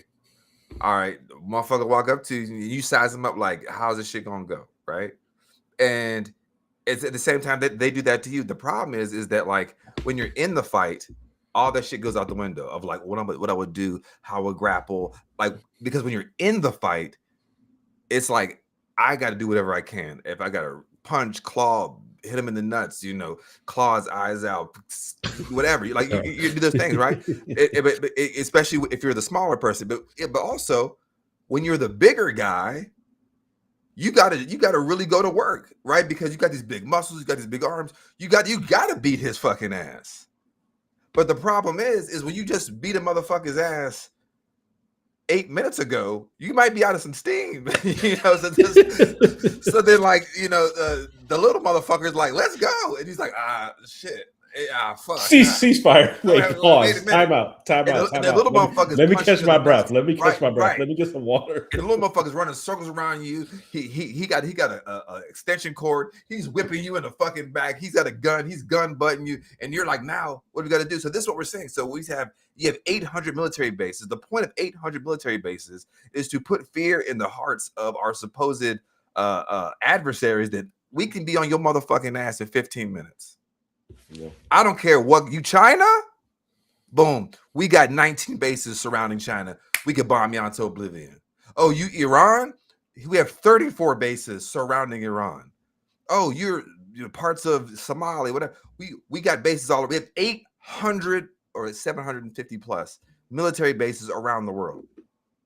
So either you are a paper army, which is what Iran is somewhat showing us, is that the might they have isn't real. All the glitter and gold, it doesn't matter. And because when we hear shit like, oh, this military defense platform or military defense technology might be, you know, $100 million. Us here in America, we're like, that $100 million could go towards, you know, our schools, our roads, our bridges, our hospitals, right? But our adversaries, when they hear $100 million, they're like, shit, we ain't got nothing compared to that. We don't, or, you know, $100 billion or whatever, right? Our shit's like nothing compared to that. The problem is that like when is either put up or shut up, you got to prove that shit's worth it. Because again, when you're in the fight, it's like all I got is whatever. You know, we go. This is why in Vietnam they had the tunnels, and they were catching GIs and all those traps. It's like we don't got all your Black Hawks and your Apaches. What we got is we're indigenous, right? Just like Iran, they're like Tehran and these major cities are surrounded by mountains, and our nuclear program, the little bit that we had, that we were enriching, is deep inside the mountains. So, and if your troops come in here, it will be a bloodbath for your troops. We will absolutely lose people. And I think what this is exposing is that bully. Yeah. You just scrapped. You gave all your punches to Israel for 2.5 years. All the THAAD missiles, each one's costing $15 million per missile that blows. Now you're short. You can only, and you said before you did what you call it, Epstein Fury, that we can only make 14 Patriot missiles a year and 6 THAAD missiles a year.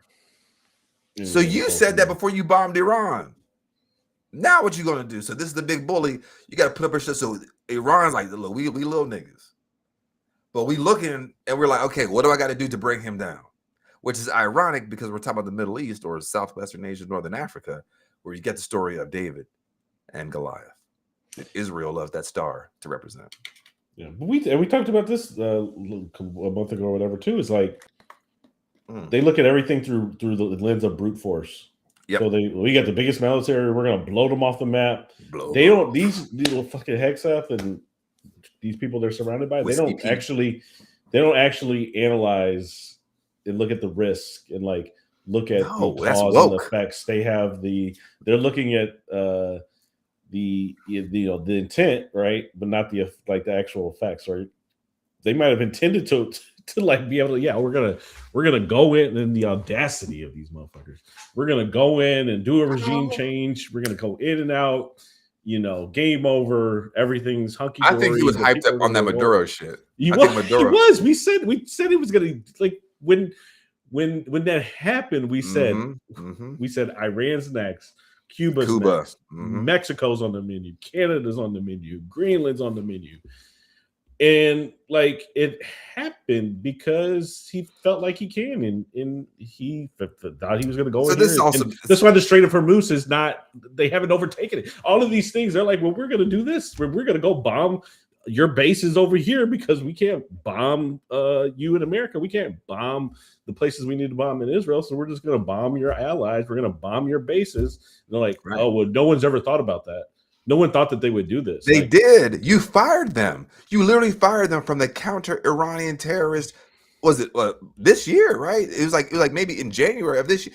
They did, and all these generals. They whistle blew. They whistle blew like we told him don't do this.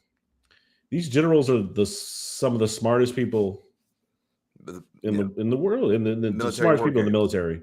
Right, and they're like most of them. And I can't say most of them. A lot of them, they're educated. They're educated, but they understand like the war games. Yeah, war game. Like it's not all just brute force, right? And like, absolutely not. You go, but you got to go in. You got to find somebody who's a sycophant for Trump and Hegseth, and replace qualified DEI hires with WEI hires, mediocre, white, less entitled, incompetent, white nationalist supremacists, like who they've replaced some of these people with, and they're not qualified. Just because you put these people in their position, they doesn't make them automatically qualified, right? He's going to grow. Like these people that are running DHS counterterrorism, these people that are like all of this crashing down is going to crash down. Kash Patel running the FBI, like what credentials is Kash Patel? My God! And then you fire people who are responsible for counterterrorism. Then you're going to move people from for drugs, anti-trafficking, all of these things, and put them all onto immigration and think that it's just. Oh no! I thought you were about to say because this is also true. He took people off the Iran counterterrorism thing to do what? Immigration. No. To redact his name out the Epstein files. Even worse. He did that. So, who could have told us this would have happened in Iran? And all these things fired everybody. Yeah, and it doesn't culminate right away. It's going to continue to, bubble over and cause all these things, we're going to look back and say, well, how did this happen? It's like, what happened? Because Megyn Kelly, how did this happen? Megan, who did you vote for? Yeah, because what was it? There was something recently. I forgot what it was. And it was like, I wonder if you maybe had somebody on that terrorism task force. Maybe they would have caught this, right? But that's the whole thing. It's there's not, and this is why I get so irritated when people tell us like we have to embrace these people and don't tell them that that they caused it. It's like, well, how? I mean, you're in tech, right? You have higher. We both have higher education degrees. To solve any problem, you have to address the problem, right? You can't just be like, okay, my arm is sliced off and there's blood squirting out. We just got to move on. We just got to move on. You'd be like, Perron, what happened to your arm? Don't worry about that. Was it that bear right there? Don't blame the bear. The bear didn't do this to my arm. We just got to just try to bandage it together. It's like, but didn't we tell you don't go outside? There's a bear. Don't worry about all that. It's like, it's not. Don't worry about that bear. It's that little brown. It's that brown kid over there. that he don't just make ripped the my bear arm feel off. bad. Don't just make these problems up as they go. Well, it's also like they're also trying to dodge accountability, right? So because as in their personal lives, they don't have accountability. So you say, well, these are grown, rusty ass people. The largest demographic in this country are white people, making up 71% of the electorate, and it's almost 60% of that giant swath votes for Donald Trump. You want me to care about them losing their farm and losing their business and losing their health care and losing mama's leg? You voted for our downfall because you heard him say mass deportations now. You heard him say immunity for all police. You heard him say we're going to bring back the death penalty by firing squad. You heard him say all this terrible shit. You heard him say that women, we're going to protect you if you want me to protect you. Like, y'all got to feel it. Yeah, that's the answer is you got to feel it. So the cruelty continues. Speaking of ICE, here in North Carolina, ICE deports 2 North Carolina children to Honduras. Their parents were here with asylum. They've been going to their check-in since 2022. They went for a check-in and they deported them. Basically, just no process, just deported them. I mean, they're here for the kids, And there's they want to protect 4,000 locked up. Yeah. As Jesus would do. So all that's cool, but hey, now that gas prices are $4. Oh, gas prices. Now I'm concerned. I'm taking this Trump sticker off my car.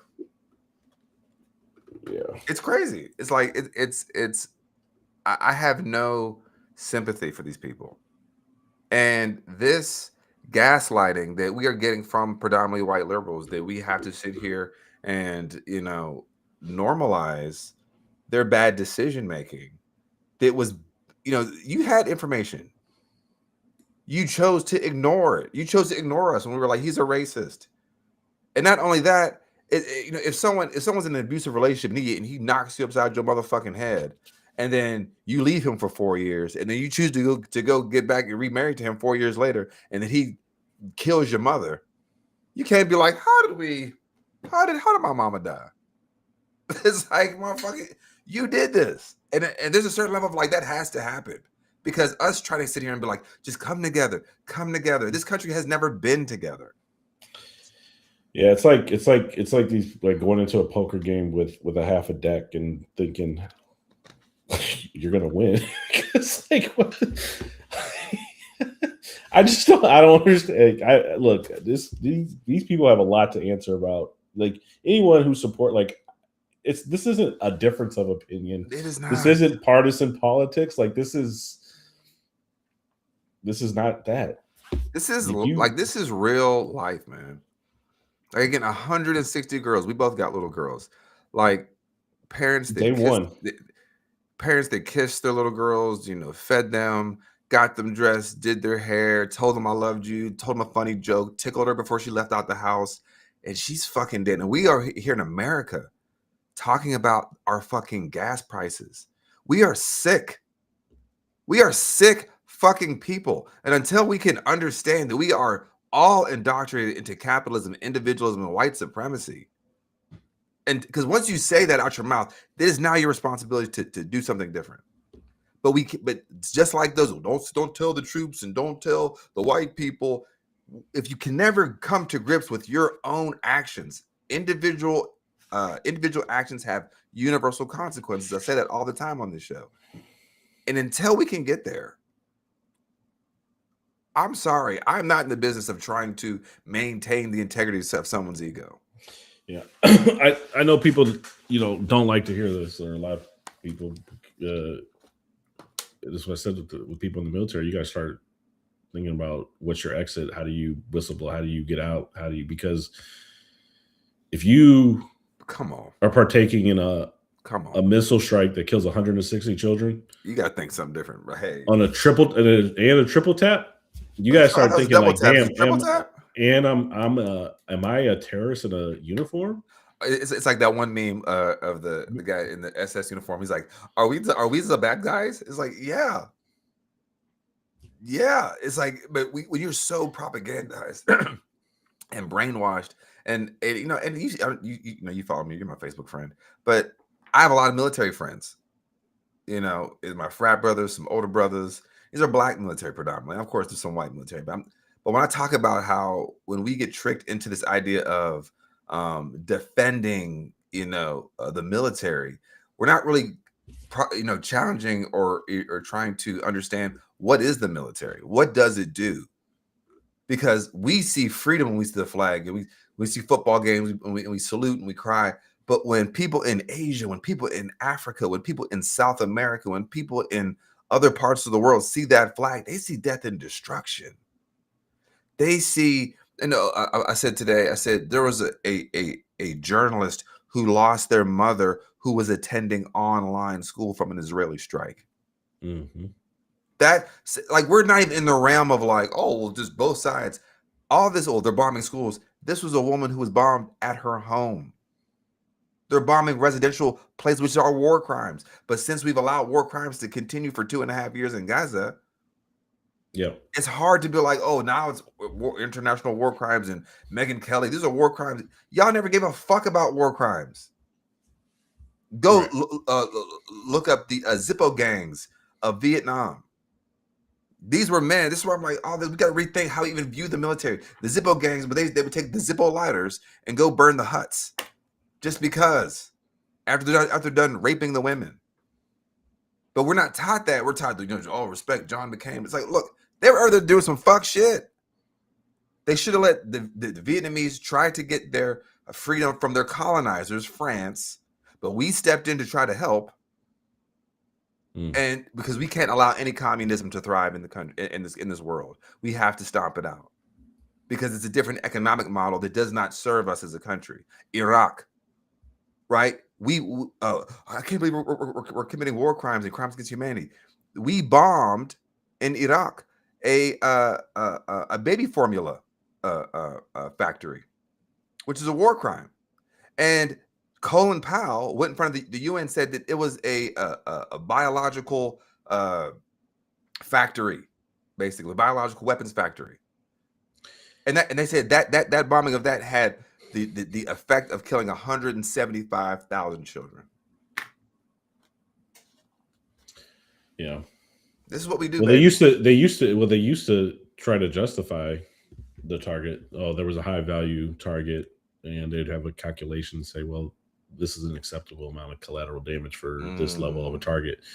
Now, what are they saying now? Because there is a new phrase now. So what are they saying now? We have the right to defend ourselves. No. So what they're saying now, as they're proactively fucking killing people, they're defense. But like, the new thing they're saying now. So folks, listen up for this. What they're going to be saying now is there's a dual use.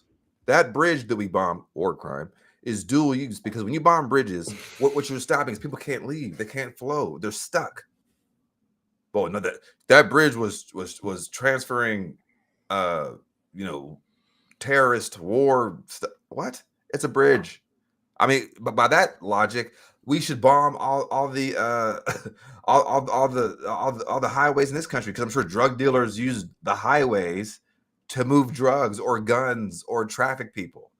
And in fact, was it not Eisenhower who saw Adolf Hitler's Autobahn and how they're moving? This is why we have 5, 10 these massive highways in places like LA and Atlanta, is because it's to move quickly military materials. That is why we have multiple lane highways, because Eisenhower saw Hitler do that shit and was like, oh, I like how he's moving all that military cargo so quickly. Yeah. So it's not for our traffic. It's for so planes can land and so we can move quickly, tanks and military equipment. Yeah. So I think we close out on the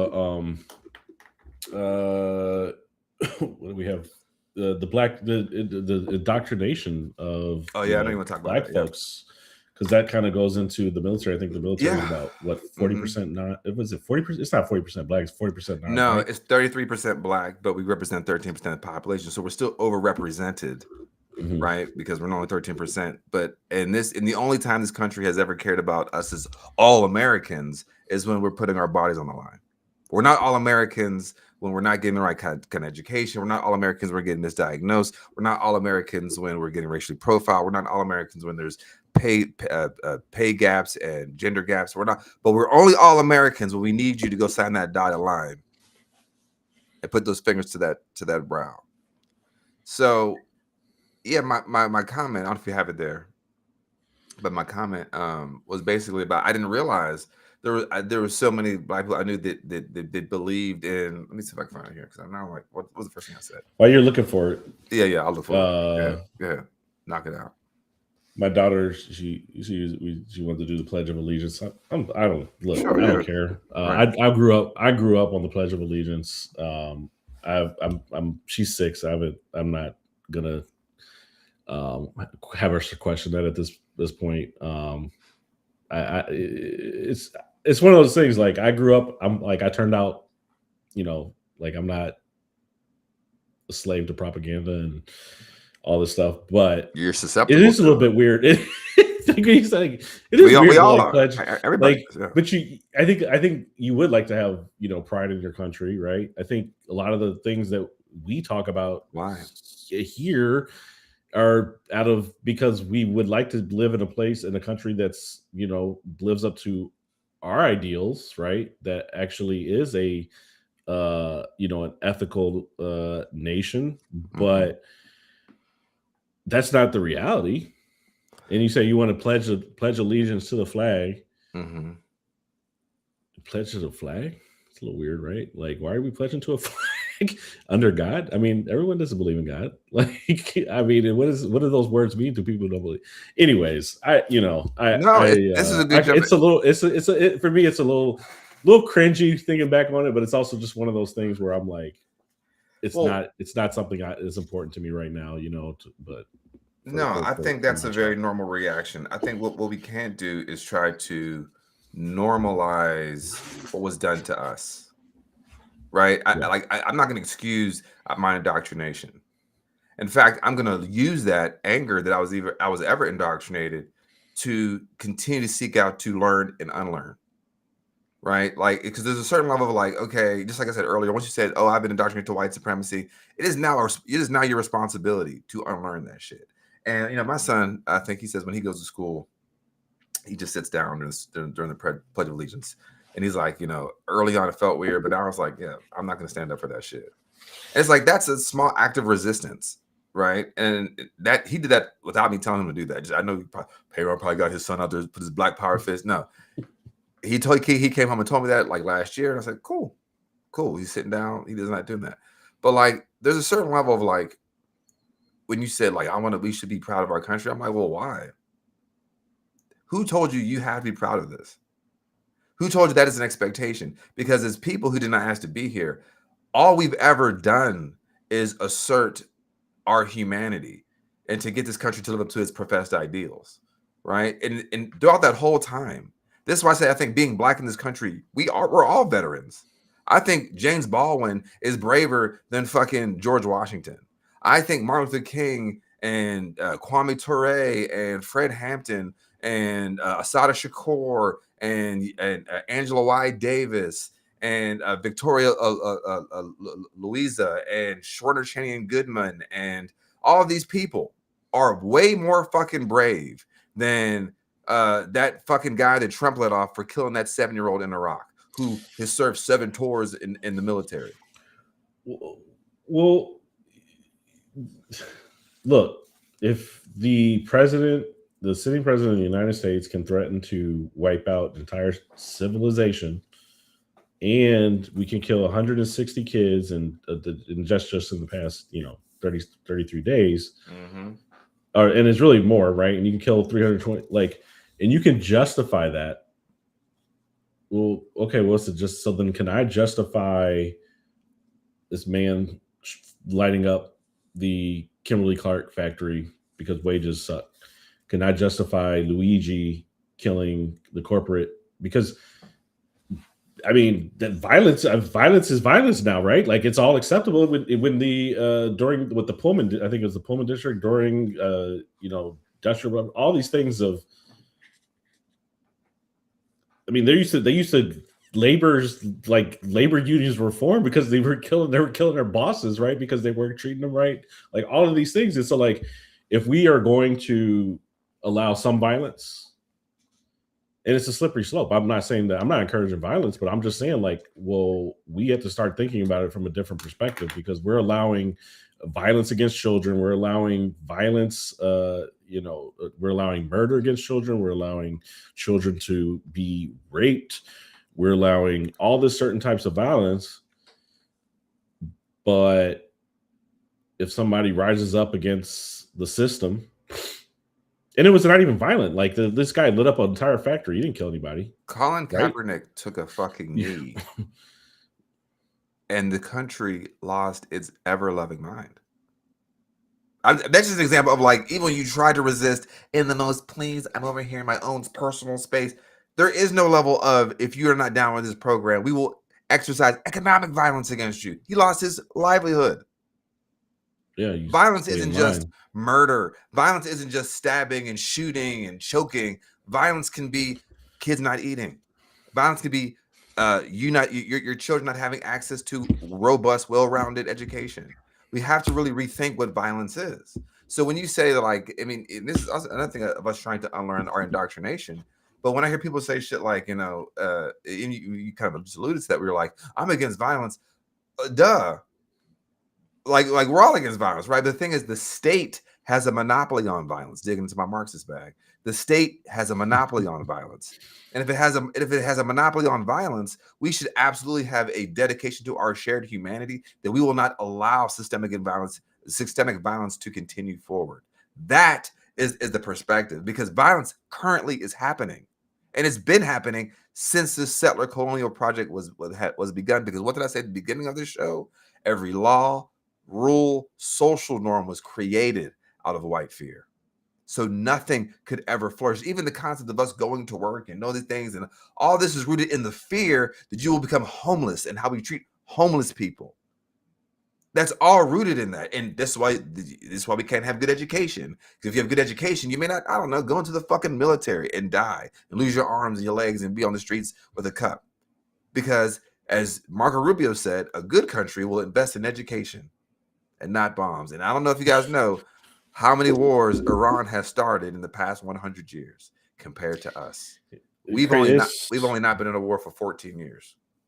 So crazy you can just go out there and say that and not have the self-awareness that we don't fund our education, we don't fund our children, our schools, but we spend it. Big beautiful bill just cutting. Where's the pie chart? Because it's just crazy. It's crazy, and I think people just have to start. This is why changing their mind, because we're coming up in a period where we have to rebuild this shit. So the people that are going to be rebuilding and creating these things and creating this new world, they have to be aware of these things. Otherwise, if we're just going to recreate a capitalist society that's right, revolves around money and profits and greed. Yep. We were going to create a new empire. Like, again, it doesn't make sense. And like what I say on the show all the time, if I gave you a new plan to go create, you wouldn't bring this shit with you. So we're sitting here, and this is what I'm saying. We have to think outside of what we currently have. To your point, Because if we're still thinking we got to have a judiciary, you got to have an executive, you got to have a, you're just perpetuating. Then you got to have the economic system. You got to have it like, okay, you're just copying and you're just erasing Trump. And the system will give you a Trump. The system uses Trump as not the parachute pull, it's the backup parachute pull. And this capitalistic system said, hold on, y'all got black, y'all got Obama. He's passing, the Lilly Ledbetter Act. He's passing, the Affordable Care Act. He's leveraging this economic system where people have, access to student loans, Pell Grants. Wait a minute. We need someone who will use the old unsolved scars of this country of racism, sexism, homophobia, classism. Donald Trump. Give us the dumbest, most racist, most rapist, most pedophile. That will save us from all the 70 years of progress we've made. And that's why we are. This is why, like, this. Don't make them feel bad. When are we going to have the conversation? Well, that's my dad. That's my husband. I don't want him to feel. Girl, poison that man. like at this point, we're saying, I want my dad to love me at Christmas. You need to go see a therapist, but you shouldn't be doing any political work. Okay, because we are at a point where this sugarcoating this shit, it ain't worth it if you ask me, wrong. Yeah, and I think it's something that people have to. It's not easy to question things in a way of like, man, we got to question our troops. Like, that sounds crazy. Does it though? Like, we got to start questioning like the type of violence is committed against, whether it's Americans or people in general. Like, it's okay to shoot people in the head in the name of getting immigrants out, or it's okay to send people back to get killed and murdered. It's okay to have collateral damage. And 9/11, if think about like if the countries with Saudi Arabia, those 2,000 something people was really collateral damage. That wasn't their goal. Wasn't to kill. So, what we got going on here? Lost Payron got a. Hold on. What's going on here? Yeah, I don't know what's going on. Anyways, I'm listening. But I found the quote real quick because I know you did comment on it. But go ahead. My point is that if we just look at everything as collateral damage and just start like, it's a slippery slope. Slope, and it's just that like we are indoctrinated. Like, we got to climb out of it and start questioning things. But we got to It's fear. It's fear because people are afraid to question. They're afraid to, my dad was a troop. My dad was in the Army. My dad was in the Air Force. It's like, sadly, in a system where there are, as I talked earlier about how there's submissive men, there's always, your dad might have been submissive. I mean, my dad was in the military too. That was like, it says like non-combat, but like it's the violent. He wanted me to, he was like, he would encourage me to join like in 2004. You know how wild that is. Like, that's crazy. That's wild. And he's like, well, that's like in the height. It was. I think he said something along the lines of it taught him discipline and made him a man. Like, I had the wherewithal to. I was like, no nonsense. I have an option to go to college. I'm not dumb. Like, I'm not saying that you, but I was fortunate to have parents who could help me get through college. I could get loans and grants and stuff. But I also knew that, like, dang, there's a good chance I might die. And I don't really see the point of going overseas and to fight this, right? So, to fight what they're telling us, and obviously that would have been a bad decision. Like, what did we get out of that? It's just hard and again, it's the whole. We are at a moment where what is required to fight, and to what you just said earlier about building something better. The only way to assess what's better is to understand what's going on right now.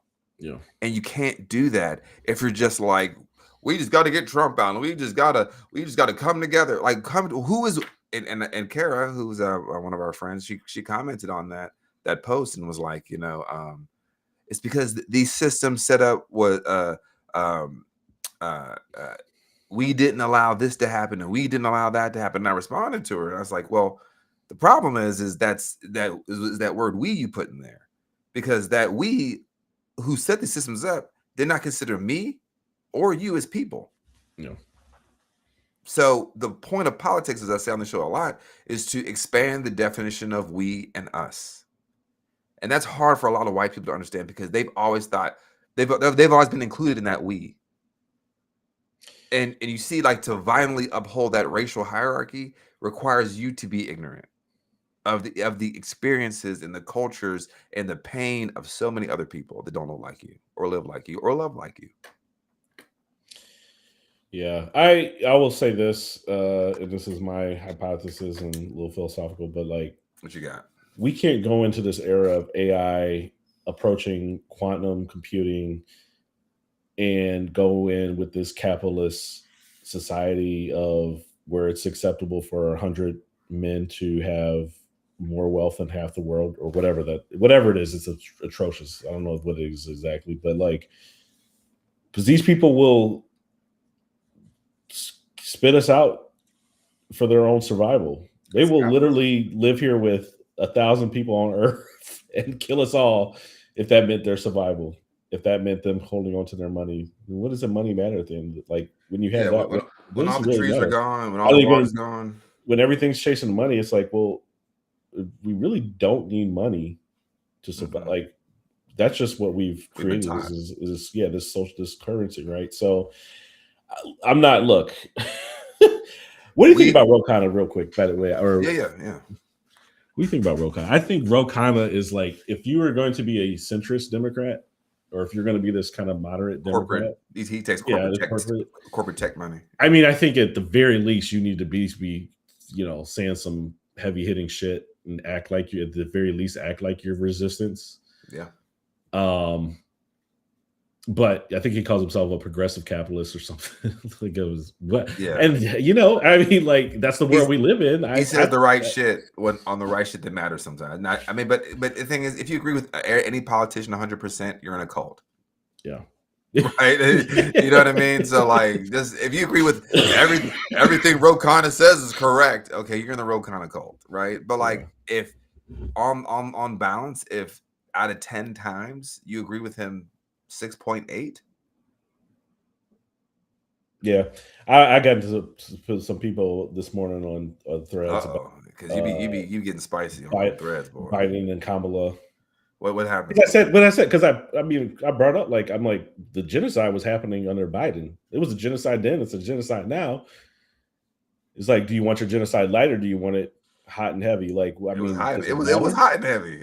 Does it genocide? Does it matter? So I said, well, you look at where your vote got us, and how did your vote help Palestinians? I'm like, well, first off, like, I didn't. Who do you think I voted for? This is right. Somebody else, right? But I don't know who you think I voted for, but like, was it a white? But what did you like? My vote actually did nothing. I voted for like. But what did your vote do? Right. It didn't do anything. So who has more power? You these people that we're saying that they because they didn't vote for Kamala, like, however many it may be, or is the person who actually had the power, Biden and Kamala, second in line to actually do something about it? Who's more at fault? Right? Yeah. And because Kamala didn't step out of line, The DNC didn't allow Palestinians to even speak at the DNC. I wanted to get into that, but I'm gonna leave for tomorrow for the Roots Rundown about today's DNC AIPAC resolution. Have you saw that? I heard they don't. But no, but to your point about Roe, and we'll wrap it up here because we're 2 hours. North Carolina has one of the strongest positions against, I think, AIPAC and sending money to Israel. At least I mean, as a state party, as a state party, yeah. So it doesn't don't even remotely get that twisted, though. I definitely see some of the internal conversation. I'm still a part of North Oh, Carolina. I know. There's Yeah, there's a lot of people that don't like that. It's a Zionist Because that's why I'm yeah. surprised that the statement passed, which it should. Me too. I was shocked. Yeah, but people look. There's a lot of people who will say, "Oh, this anti-APAC or anti giving money to Israel to defend themselves is anti-Semitic." Like what? If that's it, stop. Please stop. So just to remind people, just as people think, we're so crazy. It's those crazy people. But no, I'm just going to answer your question on Roe, and I think what is needed for this moment is that there are people that are actively dedicated to trying to put the power back in the hands of the people. And this is why when you have dumbass people like Stephen A. Smith going on, Bill Maher saying that unfortunately people got to vote and people don't got it right. But people like a Ro Khanna who can say the right things at the right times and, even put his political clout on the line. Like, I don't know what's the point of having political capital if you don't burn it down for people. That's the point. Like, you don't amass all this goodwill for people. And then when it comes down to it, you don't burn it down for the people. For example, like let's say Joe Biden in 2020, people did not, I said this a few times, people did not vote for Joe Biden. They voted against Donald Trump. So he did have enough political capital in 2020, but then we get into 2023 and he burns it by this Uncle Joe under Obama and Grandpa Joe. And then you see him embrace war criminals and tell us that we're terrorists and we're anti-Semitic and they're knocking the teeth out of college kids. And this is why I get so irritated when people like that Raw Too Real guy are like, why ain't y'all protesting Trump? It's like, well, first of all, we are supposed to be a part of this leader's political coalition. We are. And we're being actively ignored. I'm not a part of Donald Trump's political coalition. That is the violent white supremacy. They say loudly they want to kill brown people, but we're supposed to be a part of the groups of people that care about black and brown people and the plight of the disadvantaged and the vulnerable. So we see someone who's smiling at us and going to lick ice cream and calling us anti-Semites who are on our team. We're like, bro, I don't think you're understanding the message. And these numbers here again, 60%, 6 out of 10 Americans under the age of 50 see this shit's wrong, and Ro Khanna's on the right side of that. Yeah, they think they're gonna win with their strongly worded letters and affordability, beat the affordability, beat that to death. Just keep saying affordability. Like it's not about affordability. Also, mind you, you weren't saying affordability until Mamdani. Until Mamdani came around.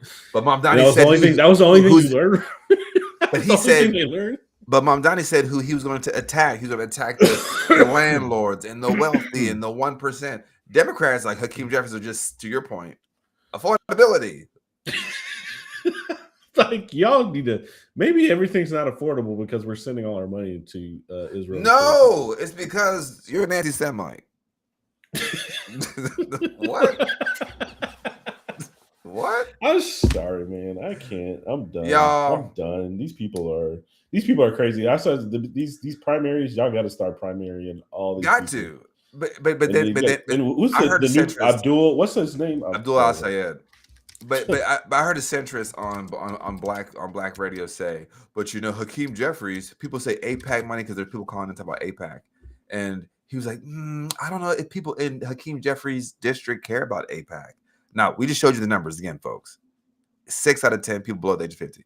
And he said, well, Hakeem Jeffries, I talked to him on my show, and he said that if you think that I'm so bad with AIPAC, then vote me out. And I was kind of like, that's a good idea.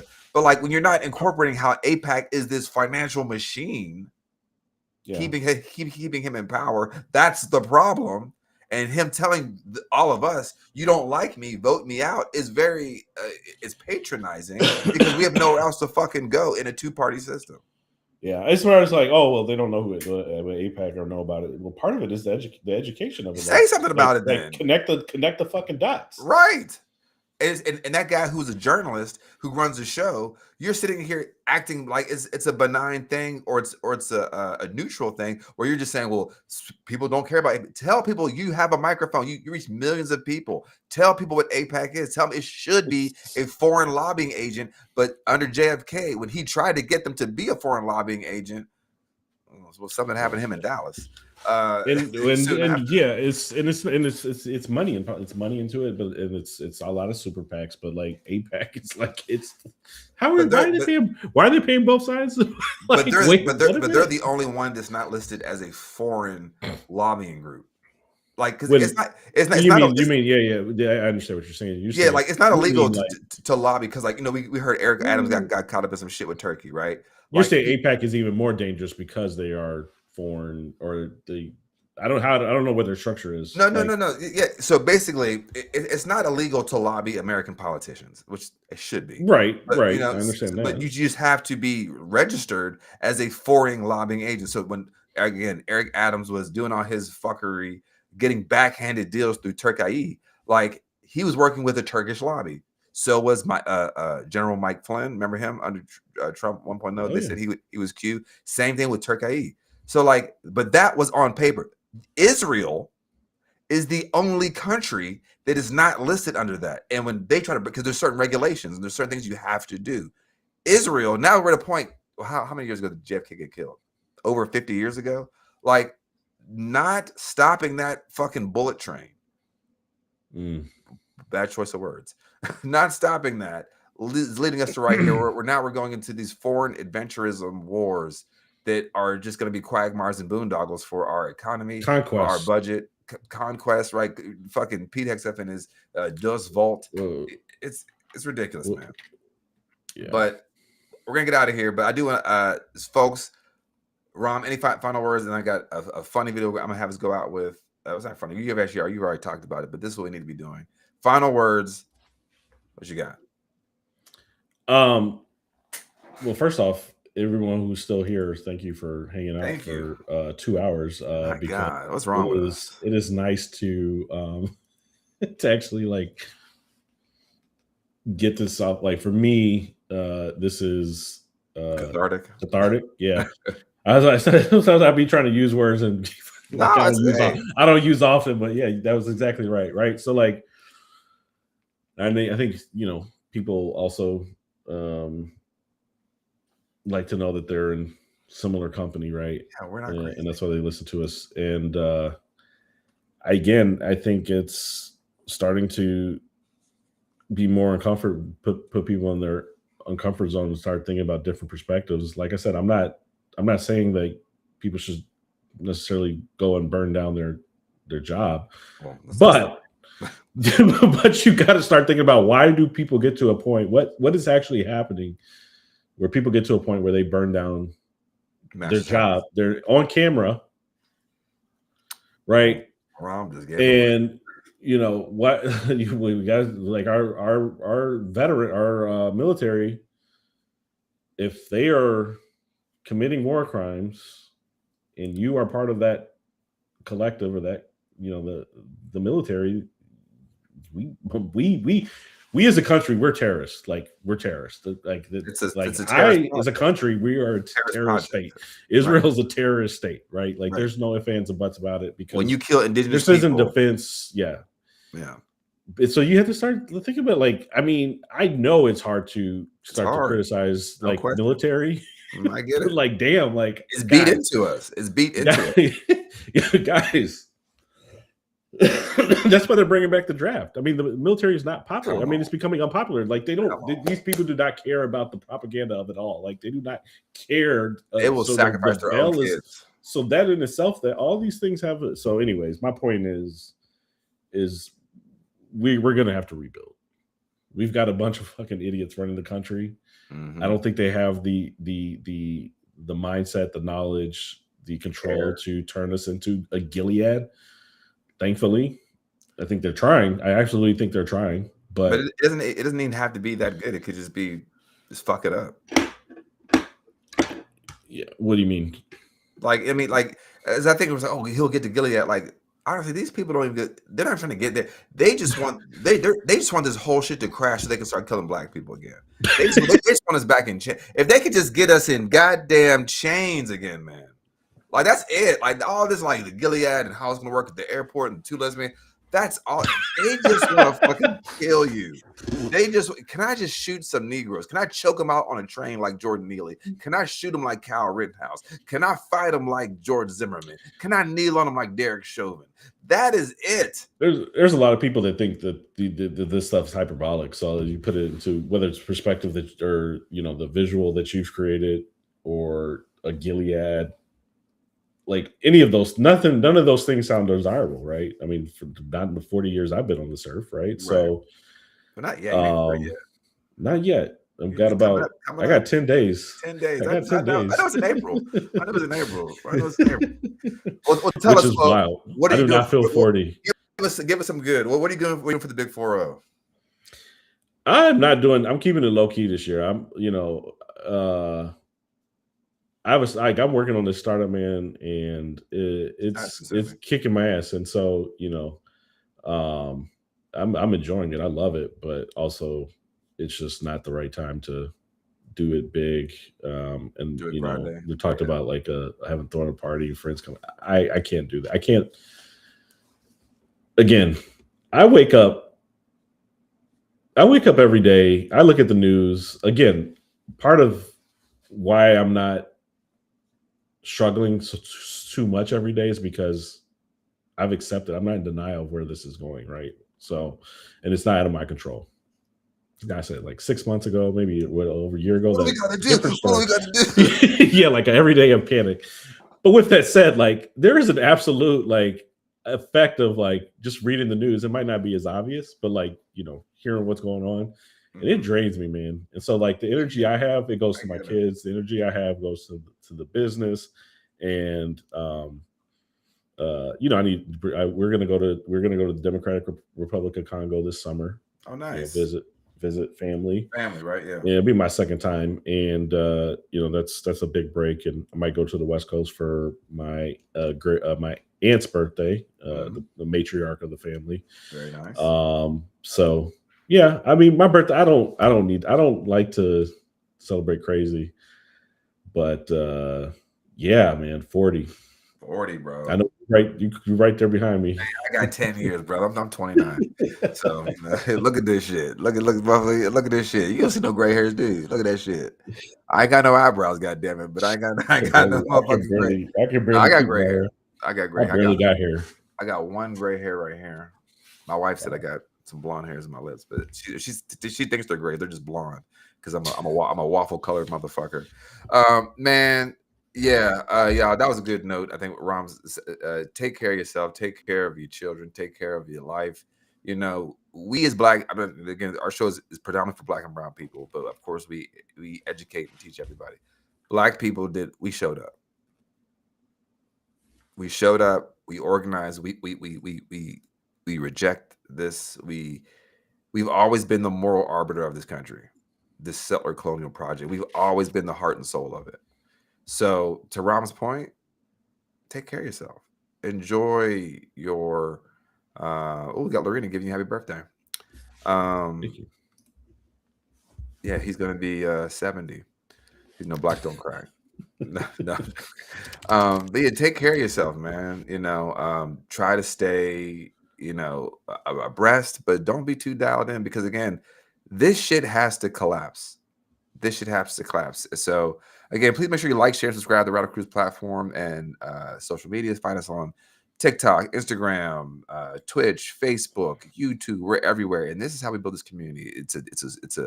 It's a classroom, not just where you learn from me and Ron, but where we learn from y'all. We talk to y'all, we engage with y'all, we grow together, and we have a vision for the future where everyone is equal and everyone has access to this abundant, free planet that we live on.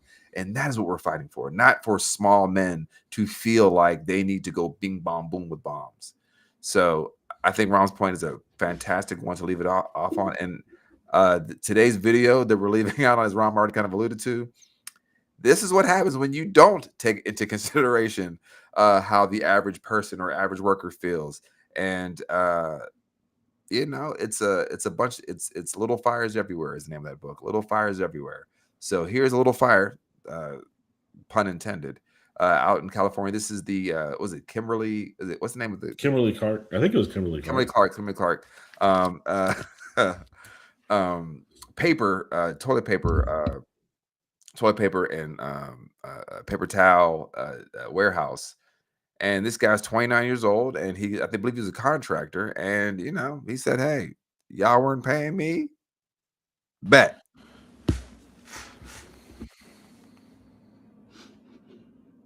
Oh, did not. What? You have Uh-oh. I think what you're doing. Oh, there we go. Is this it? Is it coming in? If you're not gonna pay us enough to fucking live or afford to live, at least pay us enough not to do this shit.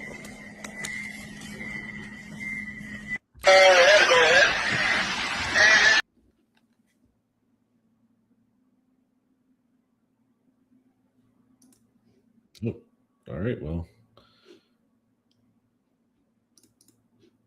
Guess that's it. There you go. My bad. See, my internet went out right there. I'm so sorry, y'all. Okay, last time. Sorry, folks. Here we go.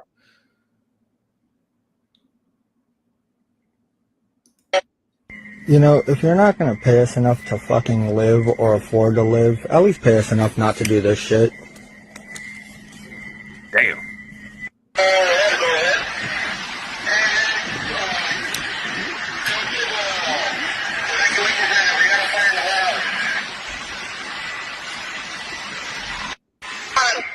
Should have paid us enough to fucking live. We may not get paid enough to fucking live, but these bitches dirt cheap. All you had to do was pay us enough to live. All you had to do was pay us enough to fucking live.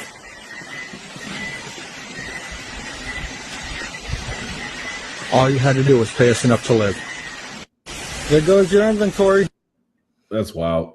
Whew. That's wild. This is what I was talking about, referencing earlier with the Pullman, George Pullman. So this is in Chicago, but you have owned some railroads, railroad company, but George Pullman reduced wages, refused to lower rents in he had a company town. So here's, so everyone who lives in the town works for the company, which we're trying to go back. They're trying to go back to this. The strike became national, so they went on a strike involving 125,000 workers and paralyzing rail traffic across 27 states. They shut that shit down. By early July 1894, crowds of thousands burned hundreds of railroad cars and clashed with federal troops, leading to multiple deaths. And the strike was broken by federal intervention and lawsuits by early 1894. So, yeah, I mean, this isn't new, right? I mean, they're trying to take us back to, it's not a coincidence. They're trying to take us back to this type of work environments. They want to kill labor unions. They want to use you and abuse you as much as possible to get back to slavery. People crack. People do not capitulate and acquiesce automatically. So this is the problem with thinking things like capitalism and patriarchy and sexism are so normal, because if they were so normal, it wouldn't take so much violence to maintain them. And we as humans have always resisted. Going back to the beginning of the Luddite movement in Britain, when the automation of weaving came into play, and people resisted, and they smashed those fucking machines. We just saw that guy in the warehouse in California, which gives toilet paper and paper products to California, Nevada, Arizona, New Mexico, Washington State. I don't know what y'all finna do. I know we're trying to go. Yeah, I started watching Andor. You watch Andor?